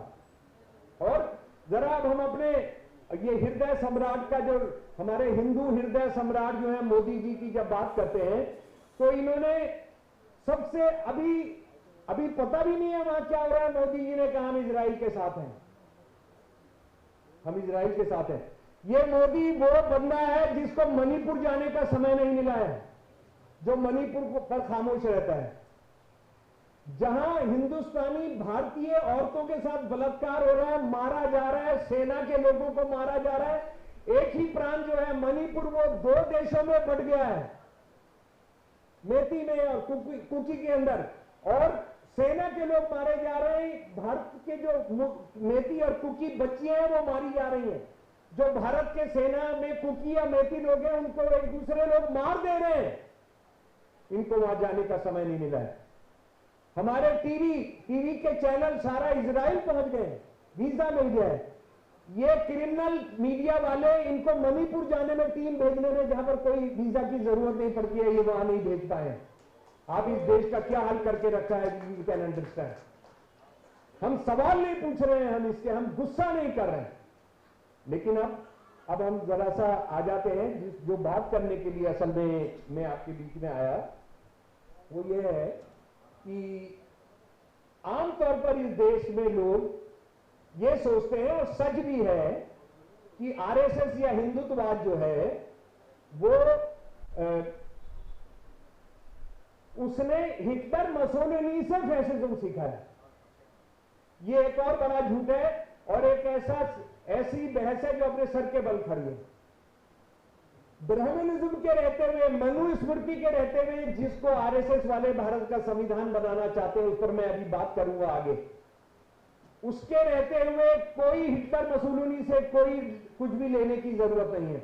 मैं दोस्तों को जो थोड़ा जानकार भी है उनको बताना चाहता हूं कि चाहे हिटलर हो, चाहे मसोलिनी हो, या हिटलर का होम मिनिस्टर था हिमलर, या हिटलर का ये क्या कहते हैं उसको, इंफॉर्मेशन मिनिस्टर गोबल्स जो था, इनके बस्ते के अंदर इनका एक बस्ता रहता था जिसमें उनके इंजेक्शन रहते थे, चरस रहती थी, अफीम रहती थी, शराब की बोतल रहती थी, उसमें गीता भी रहती थी।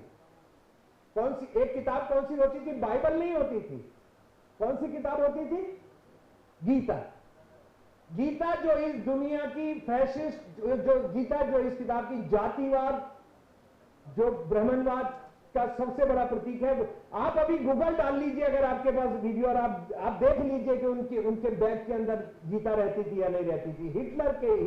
हिमलर के उसका होम मिनिस्टर और बाकी सबके पास तो होती होगी जो छुप भैया थे। तो ये भारत जो है दुनिया का ओरिजिनल फैसिज्म को फैलाने वाला यहाँ जो गिरोह है वो राज कर रहा है। अच्छा, आप देखिए मुसलमानों के बारे में आरएसएस का क्या कहना है, बहुत साफ। आप जानते हैं उसको कि जिस देश के अंदर भी मुसलमान 30% हो जाते हैं वो देश खत्म हो जाता है। मुसलमानों ने 1000 साल राज किया, 1000 साल राज किया। लोग लाखों लोगों को मारते थे, करोड़ों लोगों का जिन्हें उतारकर उनको खत्म कर देते थे, किसी औरत को उन्होंने छोड़ा नहीं, और उसके बाद कोई मंदिर नहीं छोड़ा, कुछ नहीं छोड़ा 1000 साल के अंदर। कितना बड़ा झूठ है इसका। उसके दो उदाहरण बदकिस्मती से आप नहीं जानते हैं, जो बहस नहीं कर सकते, आप मुंह नहीं तोड़ देते हैं उनका, जो बात कर रहे होते हैं। कम से कम बात के जरिए तो मुंह तोड़ दीजिए। मैं आपका हाथ से मुंह तोड़ने की बात नहीं कर रहा हूं। उनका ये जो बकवास कर रहे हैं उस पर ताला लग जाए, वो आप नहीं कर पाते हैं। आपने कभी अपने आप से पूछा है, मुसलमान नाम के राजाओं ने 1000 साल राज किया, एंड 1871, 1872 में भारत में ब्रिटिशर जो है वो धर्म के नाम पर पहला सेंसस कराते हैं। चले जाइए गूगल के अंदर और देख लीजिए 1871, 1872 का पहला सेंसस धर्म के आधार पर। मुसलमान 21.5%, हिंदू सिख 73%, बाकी बचते हैं 5% बौद्ध, जैन, एनिमिस्ट, क्रिश्चियंस। 1000 साल के राज में मुसलमान नाम के राजा हर हिंदू को मार रहे थे, हर हिंदू औरत को रेप कर रहे थे, उसको जिंदा नहीं छोड़ रहे थे, उसको सारी दुनिया में ले जाके बेच दे रहे थे। वो सारी दुनिया के राजाओं को, हिंदू औरतों को पकड़कर गिफ्ट कर रहे थे, उनको अपनी दासियां बनाकर। और ये देश 1871-72 जब मुसलमान नाम का राज कागजी तौर पर भी खत्म हो गया, even ceremonial rule of Muslims हुआ होगा। अभी मैं ये आऊंगा कि वो मुसलमान राज था, यानी उस पर अभी मैं आता हूं।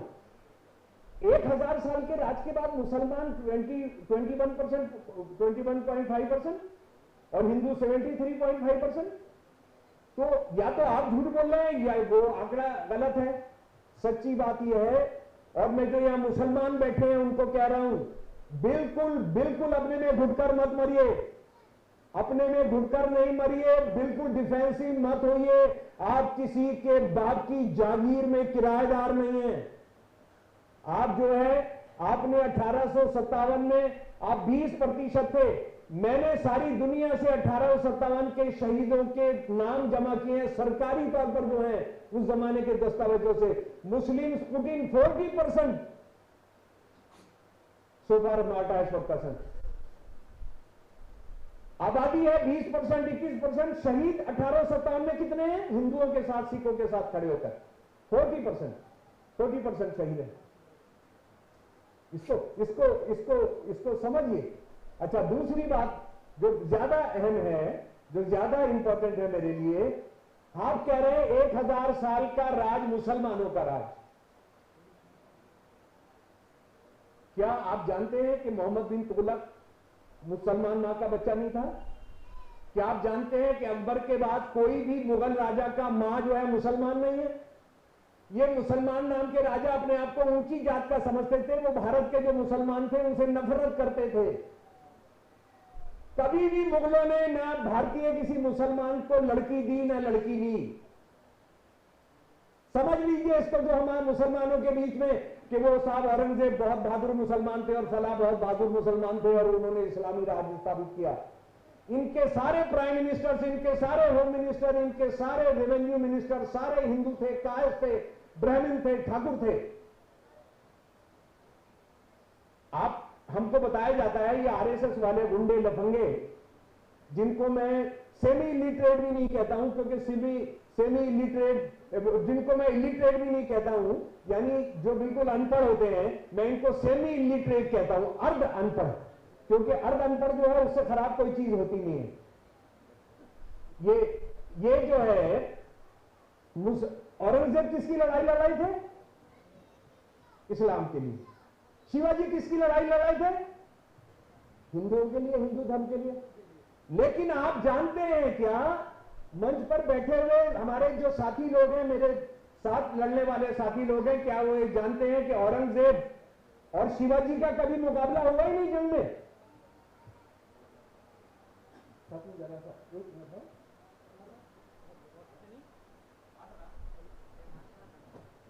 औरंगजेब और शिवाजी के लड़ाई में दो बड़े कमांडर जो हर लड़ाई में गए, एक था जयसिंह 1 और जयसिंह 2। जयसिंह 1 जब मर गए तो उनका भतीजा, उनका लीडिंग कमांडर था औरंगजेब का, वो गए। जयसिंह 2 ने अपनी लड़की बिहाई औरंगजेब के बेटे से, ये दोनों समधी थे। क्या थे? समधी समझते हैं ना?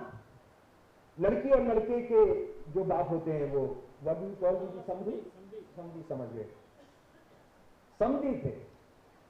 जयसिंह 1 को औरंगजेब ने क्या खिताब दिया था, जरा उसको समझ लीजिए। सवाई। सवाई का मतलब क्या होता है? सवा। हम सब एक हैं, 1, और इसलिए उनको कहा जाता है सवाई जयसिंह। उनके आज परिवार का, आप उनकी फैमिली ट्री में चली जाइए इंटरनेट पर, वो उसका नाम है, आज का जो उनका बच्चा है, जो सारी जमीनों पर कब्जा है, जो राजा, उसका नाम है सवाई। सवाई। ये सवाई किसने दिया? औरंगजेब ने दिया। अकबर की लड़ाई किससे हो रही है? राणा प्रताप से हो रही है। राणा प्रताप हिंदुओं के लिए लड़ रहे थे, अकबर इस्लाम के लिए लड़ रहा था। पर मेरे प्यारे दोस्तों, मेरी बच्चियों, मेरे बहनों, मेरे नौजवान दोस्तों, कि आप जानते हो कि अकबर और राणा प्रताप का कभी मुकाबला ही नहीं हुआ। अकबर के लिए कौन लड़ने गया फिर? मान सिंह उनका साला। मान सिंह उनका साला सारी लड़ाइयों के अंदर। उसके बाद हम थोड़ा सा पहले आ गए। बाबर की लड़ाई होती है राणा सांगा की सेना से। वो राणा सांगा सारे 100 राजपूत राजाओं को जमा करते हैं। किसी को पता है कि उनके कमांडर इन चीफ का नाम क्या था? हसन मेवाती। हसन मेवाती बाबर से पहली लड़ाई के अंदर शहीद हो गए, या शायद नहीं, इब्राहिम लोदी की लड़ाई के अंदर शहीद हो गए। दूसरी लड़ाई जब बाबर से हुई तो वो नहीं थे जिसमें राणा सांगा हारी। तो भाई आप बताओ, ये मुसलमानों का जो रास्ता, औरंगजेब का जो सबसे बड़ा वजीर आजम है आला, काश मैं उस जमाने के दस्तावेजों से बात कर रहा हूं। भाई आज के मुसलमानों से तुमने बदला लेना है, मुगलों से, मुगलों के राज से। मुगलों के राज में लड़कियां तुमने भी आई, शादियां तुमने की, कमांडर तुम बने, गुंडागर्दियां तुमने की, और मुसलमानों से बदला लोगे। तो मैं एक बहस जो 40 साल से आरएसएस के लफंगों से करता हूं कि ठीक है, हमारा 5000 साल पहला इतिहास है, हमारा देश है पुराना, इसका हिसाब किताब बदला लेना शुरू कर दो। तो बदला लेना कहां से शुरू करोगे? कहीं से भी 500 साल उठा लोगे। Will you be choosy and pick up 500 years from the history of 5000 years and say कि हम यहां से तय करके इनको सजा देना शुरू करेंगे? मैं उनसे कहता हूं, हमारा 5000 साल पुराना इतिहास है। हम जहां भारत की सभ्यता शुरू हुई थी, जो कल भी मोहन भागवत ने कहा कि हमारा 5000 साल पुराना इतिहास है और हम हमेशा सेकुलर थे। तो शुरू कर दीजिए रावण से। रावण मुसलमान था मुसलमान? रावण कौन था? मुसलमान था सर? ब्राह्मण था। तो ब्राह्मणों से शुरू कर दीजिए बदला लेना। अगर राजा का कुकर्म, राजा का जुर्म उसके धर्म से जोड़ना है, तो सबसे पहले आपने रावण का शुरू करना होगा। फिर महाभारत मुसलमानों ने कराई थी। महाभारत मुसलमानों ने कराई थी क्या? महाभारत क्षत्रियों ने नहीं थी। और अगर आप हिंदूवादी जो नैरेटिव है, अभी चले जाइए गूगल के अंदर, मेरी जानकारी तो यह थी कि 130 करोड़ लोग सुबह से शाम तक की लड़ाई में मारे गए थे, लेकिन हिंदुत्ववादी कहते हैं कि नहीं, 160 करोड़ लोग मारे गए थे। एक दिन की 8 घंटे की लड़ाई में कितने लोग मारे गए? 160 करोड़, जो आज भारत की आबादी भी नहीं है, अभी भी नहीं है ना जी। 160 करोड़ लोग मारे गए। 160 करोड़ लोग मुसलमानों ने मरवाए थे, ईसाइयों ने मरवाए थे। वो किसने मरवाए थे, उसका बदला ले लो आज। तो ये धोखा देने की बात है। और दूसरी बात यह है कि बदकिस्मती से हम सब लोग ये सोचते हैं कि आरएसएस जो है वो मुसलमान ईसाइयों के खिलाफ है, बाकी तो वो देशभक्त हैं, वो भारत माता को प्यार करते हैं, वो नेशनलिस्ट हैं। लेकिन मैं आपको बताना चाहता हूं 2-3 बातें, इसको समझ लीजिए। और इसको जानने के लिए मैं उनके दस्तावेजों से जो लेकर आया हूं। अच्छा, मुसलमानों के खिलाफ जो जहर फैलाते हैं, उसके लिए क्या करते हैं? बदकिस्मती से बहुत सारे मुसलमान और हमारे सेकुलर एक्टिविस्ट भी उसको समझ जाते हैं। ये जो मुसलमान गैया खाना शुरू किया, मुसलमान गैया काटते हैं, ये कितना बड़ा झूठ है, जिसको गोलवालकर ने पॉपुलर किया। गोलवालकर ने सन 1966 में एक प्रेस कॉन्फ्रेंस में कहा कि मुसलमानों के आने के बाद गौ कशी शुरू हुई। काउ स्लॉटर कब शुरू हुआ? जब मुसलमान आ गए। अब मैं जरा विवेकानंद जी के पास लेकर जाना चाहता हूं। 12 फरवरी 1900 को वो शिकागो में एक लेक्चर दे रहे हैं। उनका अंग्रेजी भाषण का मैं 2 लाइन आपको पढ़कर सुनाना चाहता हूं। Shall I do that sir? You will be 12 फरवरी 1900 शिकागो के अंदर, अमेरिका के अंदर गए हुए हैं वो। You will be astonished if I tell you that according to old ceremonials, he is not a good Hindu who does not eat beef. आप ताज्जुब करेंगे अगर मैं आपको बताऊं कि जो पुराने हमारे जो धार्मिक किताबें हैं, उसके हिसाब से आप हिंदू हो ही नहीं सकते अगर आप गैया नहीं खाएंगे तो। On certain occasions he must sacrifice a bull and eat it. कुछ मौकों पर तो उसने एक बैल की कुर्बानी करनी ही है और उसको खाना है। फिर उसके बाद भारत वापिस आ जाते हैं और मदुराई के अंदर एक ब्राह्मणों के कॉन्फ्रेंस को कर रहे हैं। वो कह रहे हैं, एक ऐसा समय था जब आप ब्राह्मण ही नहीं हो सकते थे अगर आप गैया नहीं खाएंगे। क्यों नहीं? गैया की क्या खास बात थी? सबसे पवित्र चीज जो है वो आप कुर्बानी के लिए पेश करेंगे। आपका दामाद आ गया, भगवान आ गए, तो ऋषि आ गए, तो आप क्या करेंगे? आप पराठा पनीर नहीं खिलाएंगे, क्या खिलाएंगे? जो सबसे पवित्र चीज है उसको आप पेश करेंगे। तो ये मुसलमानों के नाम पर आपने गैया कर दी कि ये मुसलमानों की वजह से गैया शुरू। अरे आपके तो ब्राह्मण नहीं हो सकते थे अगर आप गाय का मीट नहीं खाते थे, लेकिन हम जानते नहीं है, हमारी इग्नोरेंस का फायदा उठाकर वो ये करते। उसके बाद 15 अगस्त 1947 को हमारा देश आजाद हुआ, हम सब इस बात से वाकिफ हैं। 14 तारीख को और 15 तारीख को तिरंगा झंडा लहराया गया। 14 अगस्त 1947 को आरएसएस का जो अंग्रेजी का अखबार है ऑर्गेनाइजर, वो एक एडिटोरियल लिखता है, जो लोग सत्ता में आ गए, जिनके पास हुकूमत है, वो हिंदुओं के हाथ में तिरंगा झंडा थमा दे, हिंदू इसको कभी भी मंजूर नहीं करेंगे। इसमें 3 रंग हैं, 3 रंग मनहूस होते हैं और इसका मनोवैज्ञानिक साइकोलॉजिकल असर बहुत बुरा पड़ेगा। कौन कह रहा है? आईएसआई, कोई क्रिश्चियन संगठन, कोई मुसलमान संगठन, आरएसएस का मुखपत्र, आरएसएस का अखबार कह रहा है कि ये मनहूस है, 3 रंग है। 26 नवंबर 1949 को भारत की संविधान सभा भारत का ये क्रांतिकारी संविधान पास करती है। उस संविधान में बहुत प्रॉब्लम हुई, बाद में बहुत झगड़े थे, लेकिन दुनिया का सबसे इगैलिटेरियन, सबसे बढ़िया संविधान था।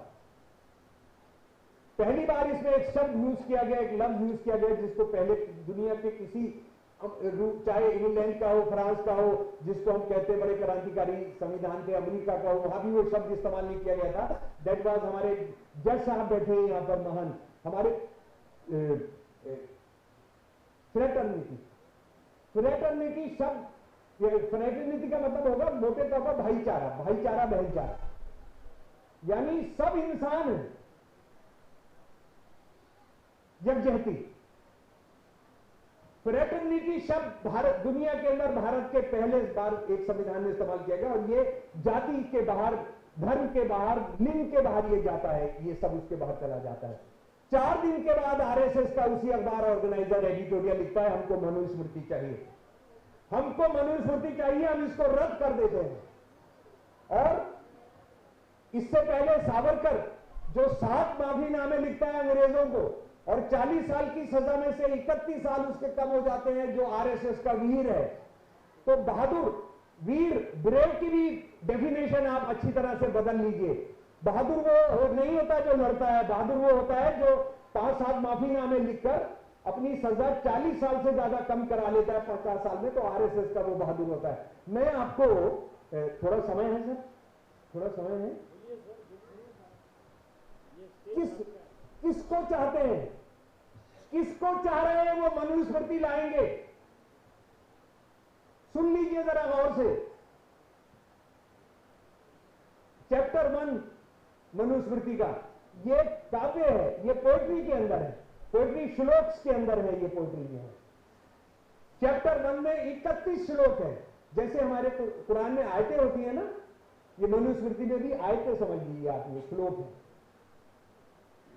अनादि ब्रह्मण ने लोक कल्याण और समृद्धि के लिए अपने मुख, बांह, जांघ तथा चरणों के क्रम से ब्राह्मण, क्षत्रिय, वैश्य तथा शूद्र वर्णों को उत्पन्न किया। ब्रह्मा ने, खुदा ने अपने मुंह से ब्राह्मणों को पैदा किया, यहां से क्षत्रियों को पैदा किया, पेट से ये दुकानदार बनिए को पैदा किया, और पैरों से किसको पैदा किया? शूद्र को, बहुजन को। और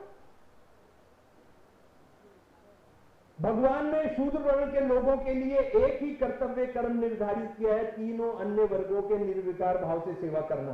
ये हिंदी थोड़ा मुश्किल हो रही है ना? हमने शूद्र जो पैरों से पैदा हुए, जो हमारे इनसे ब्रह्मा के पैरों से पैदा हुए, उनके लिए क्या काम निर्धारित किया है? बिना कोई सवाल उठाए, बिना कोई हेल उज्जत किए, तीनों ऊंची जाति वालों की सेवा करना। ये है जनाब 91 नंबर। उसके बाद है, अगर कोई शूद्र किसी ब्राह्मण को धर्म उपदेश देता है तो राजा उसके मुंह और कान में गरम तेल डालेगा। पंडित जी ने हमारी लड़की को छेड़ दिया, एक ब्राह्मण ने। हमने कहा तुमको शर्म नहीं आती, तुम्हारे घर में मां बेटी नहीं है? तो राजा क्या करेगा उस वक्त में?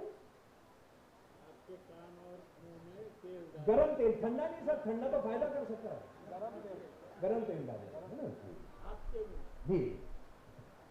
अगर कोई शूद्र या नीच जात का आदमी किसी तरह से प्रहार कर देता है, हाथ से प्रहार करता है, हाथ काट दिया जाएगा, पैर से पैर कर दिया जाएगा, और मैंने मान लीजिए किसी उसको आंख मार दी तो मेरी आंख निकाल दी जाएगी। ठीक है जी। 280। अगर आप बराबर में सीट पर बैठ गए तो क्या किया जाएगा, आपका नीचे का काट दिया जाएगा। और मनु साहब फरमाते हैं इस तरह से काटा जाएगा ना आप जिंदा रह सके ना मर सके, मतलब इस तरह की हालत आपको की जाएगी। अच्छा, जब ये किया जा रहा है, ब्राह्मण के लिए क्या कह रहे हैं मनु साहब? मनु साहब ये कह रहे हैं राजा को कभी भी एक ब्राह्मण को मृत्यु दंड नहीं देना चाहिए, चाहे वह सभी संभव अपराधी क्यों ना कर दे, उसे राज्य से निष्कासित कर देना चाहिए। अपराधी ब्राह्मण हो, कुछ भी करे, रेप करे, बलात्कार करे, कत्ल करे, कुछ भी करे, उसको आपने हाथ नहीं लगाना है। और मैं कहता हूं हमेशा, आज के ब्राह्मण कौन है? अडानी अंबानी हमारे ब्राह्मण है। वो इस देश के साथ कुछ भी करे, हमने उनको सजा नहीं देनी है। और उसके बाद जरा यहाँ बच्चियां हैं, बहनें बैठी हैं बुरके और बिना बुरके के भी, मैं जरा औरतों के लिए, अच्छा एक बात जरा सा बताना चाहता हूं, आप भूले तो नहीं है ना कि मनुस्मृति ईसाइयों के लिए नहीं है, मनुस्मृति मुसलमानों के लिए नहीं है, ये किसके लिए है? हिंदुओं के लिए। पुरुषों को अपनी स्त्रियों को सदा अपने कंट्रोल में रखना चाहिए, हमेशा। नंबर 2, लड़कियों को बचपन में उसके बाप, जवानी में उसका शौहर, जी युवा समय पति तथा बुढ़ापे में पुत्र रक्षा करते हैं। यानी औरत हमेशा गुलाम रहती है मर्दों के, बेटी नहीं रक्षा करती है उसकी बहू रक्षा नहीं करती है। जी बस मैं खत्म कर रहा जी। तो उसके बाद इसमें से हिंदू औरत को वो क्या करेंगे, उसमें जो जो बताया, उसके बाद मतलब पढ़ना वो असंभव है कि कोई भी औरत, उसको बस मर्द चाहिए होता है, चाहे काला हो, लंगड़ा हो, लूला हो, वो किसी चीज की परवाह नहीं करती। ये हिंदू औरत के बारे में बोला जा रहा है। आरएसएस वाले ये वाला संविधान बनाएंगे। और उसके बाद मैं शायद, क्योंकि उधर से इशारा हो रहा है, मैं आपको ये बताना चाहता हूं कि आरएसएस वाले ये कहते हैं कि हम हिंदुओं का दुनिया का सबसे बड़ा संगठन है। आखिरी बात मेरी, हम हिंदुओं को प्यार करते हैं। दक्षिण भारत के हिंदुओं के लिए गोलवलकर ने क्या कहा गुजरात यूनिवर्सिटी के सोशल साइंस डिपार्टमेंट में, मेरी आखिरी बात सर, मैं आपका ध्यान चाहता हूं सर, जस्टिस साहब आपका ध्यान चाहता हूं जरा, तो मैं आखिरी बात बोलने जा रहा हूं। आरएसएस का क्या कहना है? सब हिंदू एक होते हैं, सारी दुनिया के हिंदू एक हैं। हम सारे हिंदुओं के लिए मुसलमानों को मार रहे हैं, ईसाइयों को मार रहे हैं, रेप कर रहे हैं, डकैती डाल रहे हैं, ठीक है? तो भाई हिंदुओं में दक्षिण भारत के हिंदू भी आएंगे, नहीं आएंगे? नहीं, वो नहीं आते हैं। मैं आपको इस गधे के मुंह से सुनवा दे रहा हूं। गोलवलकर भाषण कर रहा है social science department, Gujarat university, Ahmedabad, 1960 के अंदर। ये कोई 1000 साल पहले का भाषण नहीं है आरएसएस का, सन 1960 का। सुन लीजिए, पहले मैं अंग्रेजी में पढ़ दे रहा हूं, उसका जिस हिंदुस्तानी में बता दूंगा। In an effort to better the human species through cross breeding, the Nambudiri Brahmanas of the north were settled in Kerala, and a rule was laid down that the eldest son of a Nambudiri family could marry only the daughter of Vaishya, Kshatriya or Shudra communities of Kerala. Another still more courageous rule was that the first offspring of a married woman of any class must be fathered by a Nambudiri Brahman, and then she could beget children by her husband. Today this experiment will be called adultery, but it was not so, as it was limited to the first child। इसको पढ़ते हुए मुझे शर्म आती है जब मैं इसको सारे देश में जाकर बताता हूं कि हमने साउथ इंडिया के ब्राह्मणों की, हिंदुओं की नस्ल को सुधारने के लिए, उनकी रेस को सुधारने के लिए क्या किया? हमने उत्तर भारत के ब्राह्मणों को भेजा। किस काम के लिए भेजा? कि हिंदू समाज जो है वो कहते हैं, हिंदू समाज का मतलब है ब्राह्मण है, क्षत्रिय हैं, वैश्य हैं और शूद्र हैं। यहां से ब्राह्मण गए और उनका काम था कि साउथ इंडिया में जो भी शादी होगी उनमें ब्राह्मण शादी को छोड़कर, ब्राह्मणों को बाहर कर दिया उन्होंने। ब्राह्मण को छोड़कर जो पहला बच्चा है वो किससे पैदा करना होगा? नमूद्री बर्मन, हालांकि वो इतना बेवकूफ आदमी था, नमूद्री बर्मन वहां से नहीं आए थे, उसकी ज्ञान कुछ था नहीं, नमूद्री तो केरल से आए थे, पर वो ये कह रहा है उत्तर भारत से हमने ब्राह्मण भेजे, और जब तक पहला बच्चा ये वैश्य की बहू, वैश्य परिवार की बहू, शूद्र परिवार की बहू, क्षत्रिय परिवार की बहू, जब तक पहला बच्चा उस ब्राह्मण से नहीं कर देगा तो आपको अपने पति से बच्चा नहीं पैदा करना है। ये क्रिमिनल्स, ये बलात्कार के सपोर्ट करने वाले आज इस देश पर राज कर रहे हैं। और 1 मिनट का टाइम लूंगा, गीता प्रेस जिसको गांधी पुरस्कार दिया है, गांधी शांति पुरस्कार दिया है, लाखों लाखों की तादाद में 21 किताबें हैं उसकी, 21 किताबें, और ये आपके यहां भी बिक रही है, हैदराबाद में बिक रही है, सिकंदराबाद रेलवे स्टेशन पर बिक रही है, विजयवाड़ा में बिक रही है, और ये फ्री स्टॉल दिया गया है। इसमें जरा सा आखिरी बात सुनकर कर लीजिए, अगर आपका पति आपको मारपीट करे तो आपको क्या करना चाहिए? सवाल जवाब में है, Hindu Dharma made easy, how to lead household life. 17 lakh एक बार में छपी है, 17 लाख छपी है। मैं अंग्रेजी का हिंदी आपको सुना रहा हूं। अगर आपकी पत्नी, अच्छा ये किसके लिए है? मुसलमान औरत के लिए, हिंदू औरत के लिए। अगर आपके पति आपको मारपीट करे तो आपको उसको क्या करना चाहिए? उसको ये समझना चाहिए मेरे पिछले जन्मों का जो गुनाह है वो धुल रहा है। इस देश में एक सेकुलर हिंदू नहीं है जो कोर्ट गया हो या FIR कराई हो इसके खिलाफ। आपके रेलवे स्टेशन पर बिक रहा है, आपके रेलवे 21 किताबें हैं इस तरह की। सती होना इज नॉट अ ट्रेडिशन, ये रीढ़ की हड्डी है, ये हिंदू धर्म की रीढ़ की हड्डी है, ये स्वामी राम सुखदास जी कह रहे हैं। और अगर आप पिछले जन्म का, और आपके पियर वालों को ले जाना चाहिए, ठीक है? पियर वाला ना लेकर जाए तो क्या करे? फिर तो उसने मार सह लेनी चाहिए। आपके साथ रेप हो जाए, आपके साथ बलात्कार हो जाए, आप क्या करें? हिंदू औरत की बात कर रहे हो, उसको छुपा लो, किसी को बताने की जरूरत नहीं। ये मुसलमान ईसाइयों को छोड़िए, ये हिंदुओं का जो करने जा रहे हैं, 17 लाख में किताब छपती है। 80 रेलवे स्टेशन पर उपलब्ध है, भारत सरकार ने फ्री में इनको दिलाया, और कांग्रेसियों ने दिलाया था, ये याद रखिएगा इस बात को, और इन्होंने जारी किया है। तो मेरे प्यारे दोस्तों, मैं चाहता हूं आप लोग तो, हम तो लड़ेंगे ही, लेकिन हम लोग जो कहते हैं कि हम बौद्धिक तौर पर लड़ने की हम लड़ेंगे, हम असल में हिंदुत्व को समझते नहीं है। वो इस देश के 80% जो हिंदू हैं, उन्होंने जो भी लड़कर जमकर अधिकार लिया है उसको वो खत्म करना चाहते हैं। उन्होंने आज तक 5 लोगों की हत्या की है, 5 लोगों की हत्या की है। कौन है वो? मुसलमान है, वो ईसाई है। नंबर 1 गांधी, फिर गौरी लंकेश, फिर उसके बाद पंसारे, गोविंद पंसारे, फिर उसके बाद दबोलकर, फिर उसके बाद MM कारगिल। ये वो सारे लोग हैं जो ब्राह्मणिज्म के खिलाफ थे। गांधी भी शूद्रों को हरिजन कहते थे, हम एग्री नहीं करते, लेकिन वो कहते थे कि यार ये तो भगवान के बराबर के लोग हैं, इसलिए उनकी हत्या की गई। अगर हम नहीं समझते हैं, अगर हम इस देश के हिंदुओं को बचाने की लड़ाई हिंदुत्व से लड़ेंगे तो ये देश बचेगा, और उसमें मुसलमान और ईसाई भी बच जाएंगे। बहुत धन्यवाद। लेकिन एक बात ये कर दूं, मेरी आत्मा आपको परेशान करेगी अगर आपने मेरा एक गीत नहीं सुनवाया तो बाद में मेरा एक गीत सुनवाना पड़ेगा आपने। अभी सुना दो, गुस्सा हो रहे हैं, सुनाइए सर।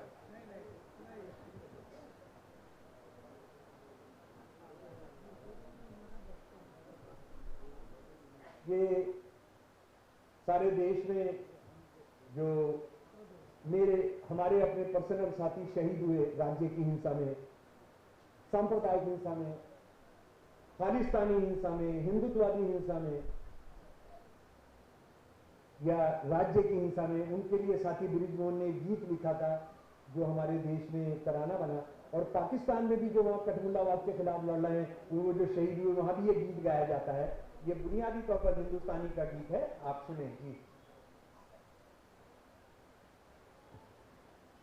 चले चलो दिलों में घाव लेके भी चले चलो, चले चलो दिलों में घाव लेके भी चले चलो, चलो लहू लोहान पाँव लेके भी चले चलो, चले चलो दिलों में घाव लेके भी चले चलो, चलो कि आज साथ साथ चलने की जरूरतें, चलो कि आज साथ साथ चलने की जरूरतें, चलो कि खत्म हो न जाए जिंदगी की हसरतें, चलो कि खत्म हो न जाए जिंदगी की हसरतें। समझ में आ रहा है ना?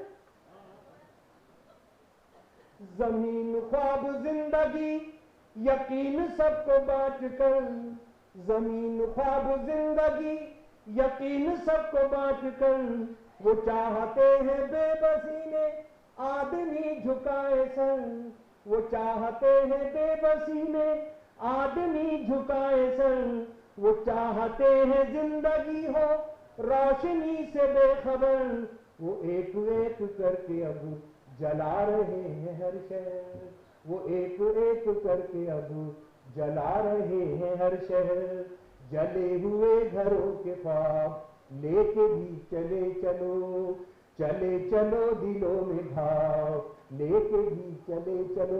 तो साथी तो इस वाली लाइन में मेरे साथ गा सकते हैं ना, चले चलो दिलों में घाव लेके भी चले चलो, चलो लहू लोहान पाँव लेके भी चले चलो, वो चाहते हैं बांटना ये जिंदगी के काफिले, वो चाहते हैं बांटना ये जिंदगी के काफिले, वो चाहते हैं बांटना ये जिंदगी के वलवले, वो चाहते हैं बांटना ये जिंदगी के वलवले, वो चाहते हैं खत्म हो उम्मीद के ये सिलसिले, वो चाहते हैं खत्म हो उम्मीद के ये सिलसिले, वो चाहते हैं गिर सके ना लूट के ये सब किले, सवाल ही है अब जवाब लेके भी चले चलो, चले चलो दिलों में घाव लेके भी चले चलो, वो चाहते हैं जातियों की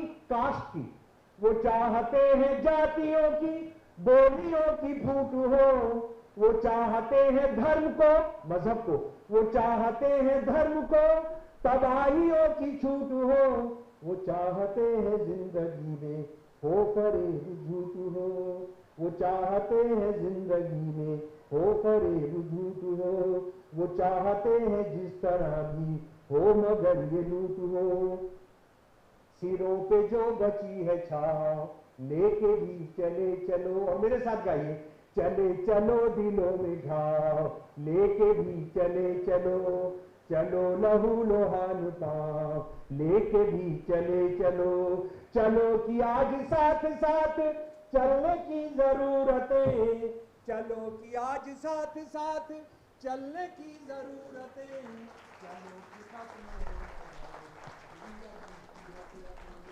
चलो कि खत्म हो जिंदगी की हसरतें। लाल सलाम, जय भीम, इंकलाब जिंदाबाद, जय Bhim. Thank you, sir. Your elaborate and extensive speech. Uppal గారికి ఢిల్లీ నుంచి వచ్చారు. ఆయన పెద్ద ఆయన ఒక బ్రహ్మాండమైనటువంటి ఉపన్యాసం చేశారు. వారికి మా హృదయపూర్వక ధన్యవాదాలు. వాస్తవంగా ఈ ఉపన్యాసం సెలెక్టెడ్ కార్యకర్తల కోసం ఒక క్లాస్ మాదిరిగా పెడితే ఇంకా బాగుంటుందని చెప్పేసి నేను భావించిన సభాధ్యక్షులు వినాయక్ రెడ్డి గారు, ఇతర పెద్దలు, మిత్రులారా, మొట్టమొదట మీకు చెప్పదలుచుకున్న విషయం ఏంటంటే తెలంగాణ రాష్ట్ర ప్రజాస్వామిక వేదిక ఎన్నికల కోసం తయారు చేసింది కాదు. ఎన్నికలకే పరిమితమే ఉండదు. ఇది ఎన్నికల తర్వాత కూడా కంటిన్యూ అవుతుంది. ఎన్నికల తర్వాత కూడా ప్రజా ఉద్యమాలను, ప్రజా సంఘాలను, ప్రజల కోసం పోరాడే పార్టీలను ఒక వేదిక మీద తీసుకురావడమే ఈ యొక్క తెలంగాణ ప్రజాస్వామిక వేదిక యొక్క లక్ష్యం. మిత్రులారా, చూడండి ఇక్కడ స్టేజ్ మీద ఎట్లా ఉన్నారు. ప్రొఫెసర్ షంసుల్ ఇస్లాం గారు, ప్రొఫెసర్ వినాయక్ రెడ్డి గారు, ఇవాళ ప్రొఫెసర్ కోదండరామ్ గారు ఒక retired IAS officer Akunuru Murali గారు, నేను ఒక రిటైర్డ్ హైకోర్టు జడ్జిని. అదేవిధంగా మన ఆంధ్రజ్యోతి సంపాదకులు శ్రీనివాస్ గారి దాకా వచ్చి వెళ్ళారు. సో చూడండి ఎంత వైవిధ్యభరితమైనటువంటి ఒక రిప్రజెంటేషన్ ఇక్కడ ఉంది. సారంపల్లి మల్లారెడ్డి లాంటి వాళ్ళు 84 సంవత్సరాల వయసులో ఉన్నటువంటి పెద్ద ఆయన, అనేక ఉద్యమాలతో సంబంధం ఉన్నటువంటి వాళ్ళు కూడా మనం ఇష్టంగా చూస్తా ఉన్నాం. ఇక్కడ మిగతా టైం లేదు, నేను ప్రతి ఒక్కరి గురించి కూడా నేను చెప్పాలని అనుకున్నాను, కానీ సమయం లేదు. మనకు కృష్ణప్రసాద్ గారు ఓకే కృష్ణప్రసాద్ గారు బ్రహ్మాండమైనటువంటి ఉర్దూలో మాట్లాడడం, అసలు ఆయన అంత చక్కగా ఉర్దూలో మాట్లాడతారు నేను అనుకోలేదు. దానిలో పట్ల బ్రహ్మాండంగా మాట్లాడారు. ఆయనకు కూడా నా హృదయపూర్వకమైన ధన్యవాదాలు. మిత్రులారా, ఇవాళ మేము ఒకటే ఇవాళ ఆలోచించింది, అందరూ ప్రజల కోసం పనిచేస్తున్నారు. ఒక్క నిమిషం మీరు గమనించండి, ఇక్కడ సిపిఎం పార్టీ ఉన్నారు. ఏం పేరు? కేవీఎల్ ప్రసాద్ గారిని స్టేజ్ మీదకి రావాల్సిందిగా కోరుతున్నాం. ఆలస్యంగా వచ్చినందుకు మరింత ధన్యవాదాలు చెప్తూ వారి వేదిక మీదకి రావాల్సిందిగా కోరుతా ఉన్నాం సిపిఐ నాయకులు.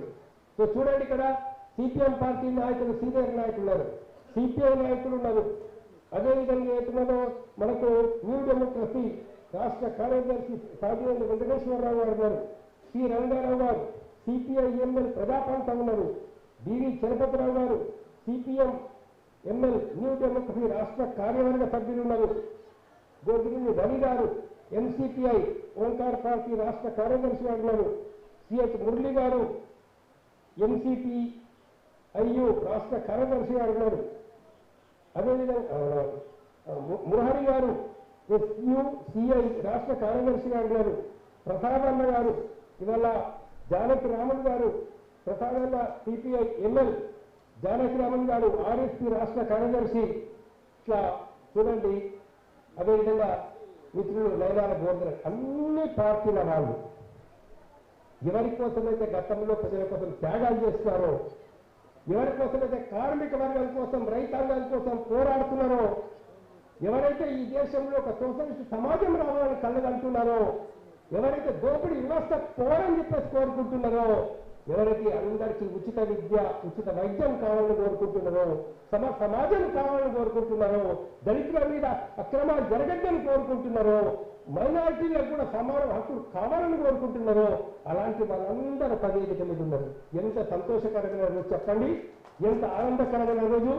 ఇది తెలంగాణ ప్రజలకు విశ్వాసం కలిగిస్తుంది, ఇది పార్టీ కార్యకర్తలకు విశ్వాసం కలిగిస్తుంది.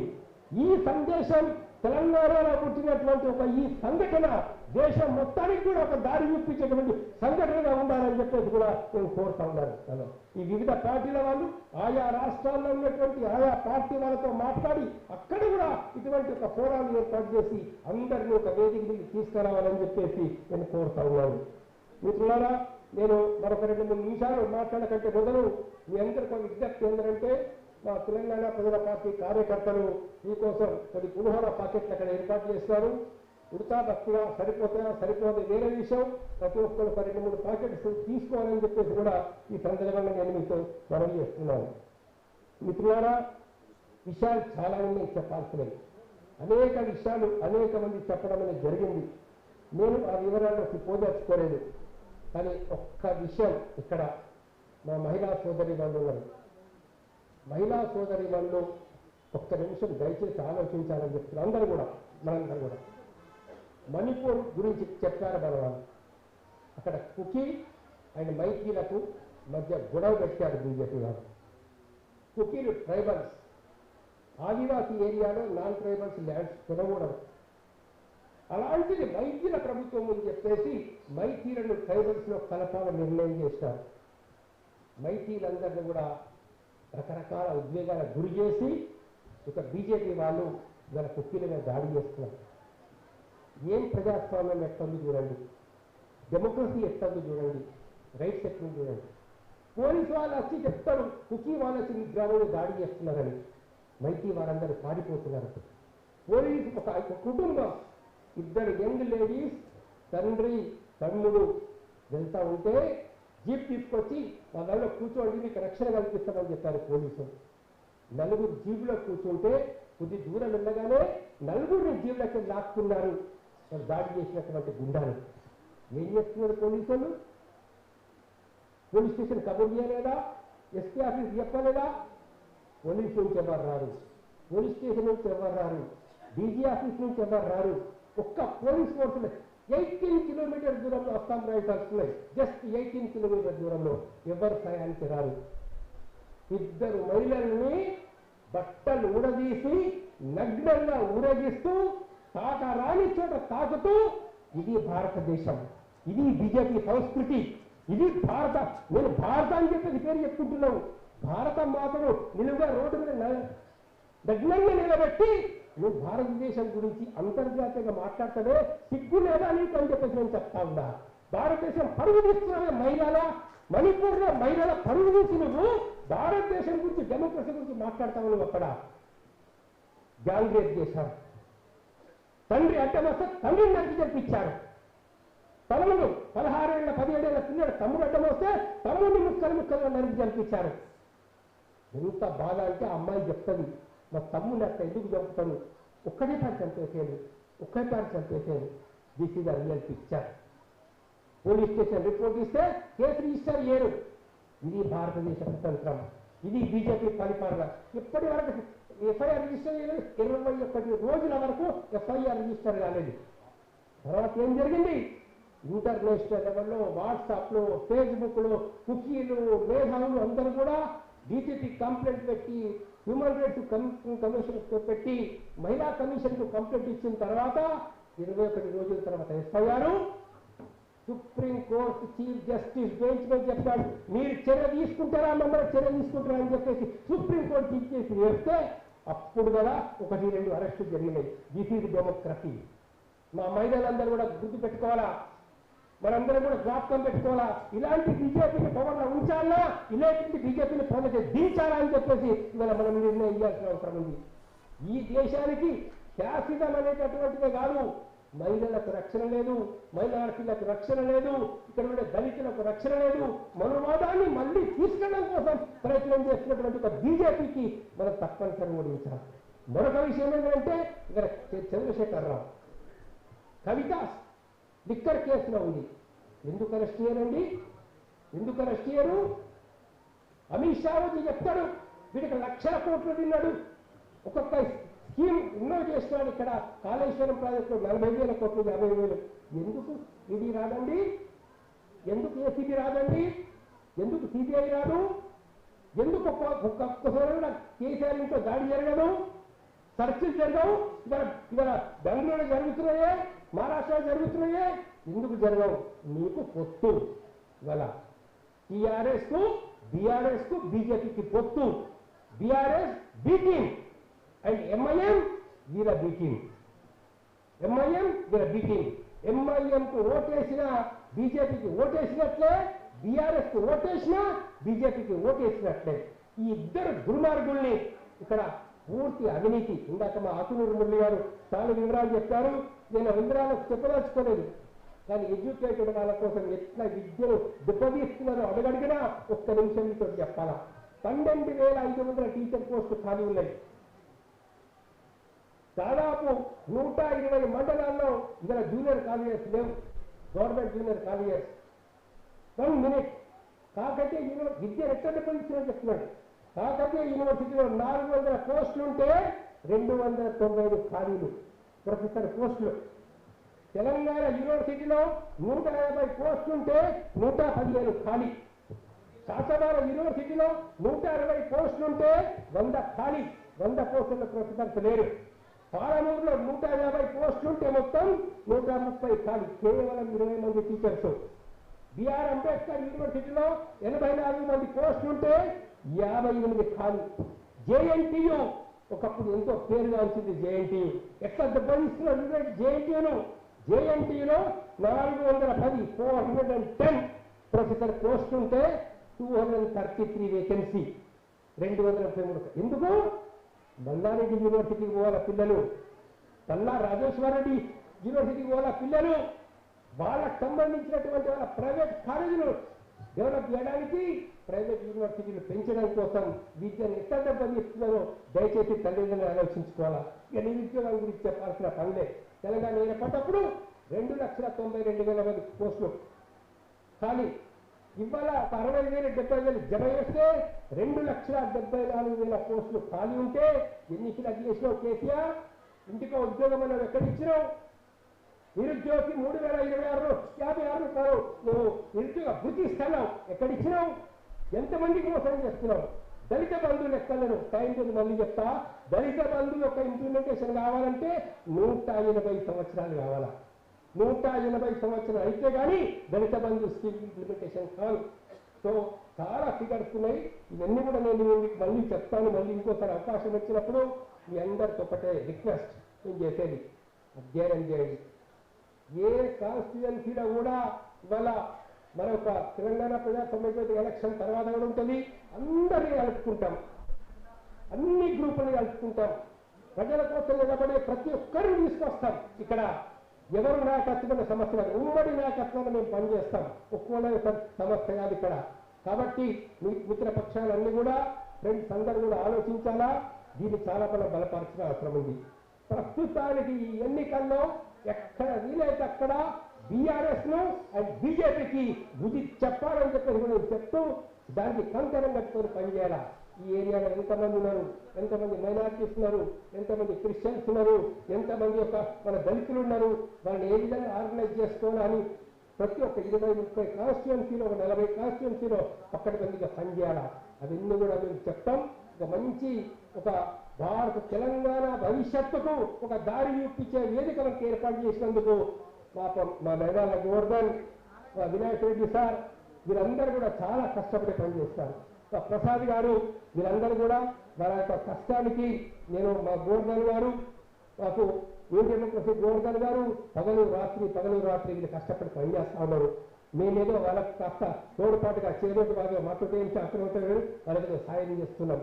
కాబట్టి ఈ యొక్క ఉద్యమాన్ని మీరందరూ బలపరచాలని, ఇంకా చాలా మంది మా ఉద్యోగం తీసుకొని రావాలని, ఈ యొక్క దీన్ని ఇంకా మరింత ముందు తీసుకొని మీరందరూ సహకారం చేస్తారని చెప్పి భావిస్తూ నాకు ఈ అవకాశం ఇచ్చినందుకు ధన్యవాదాలు.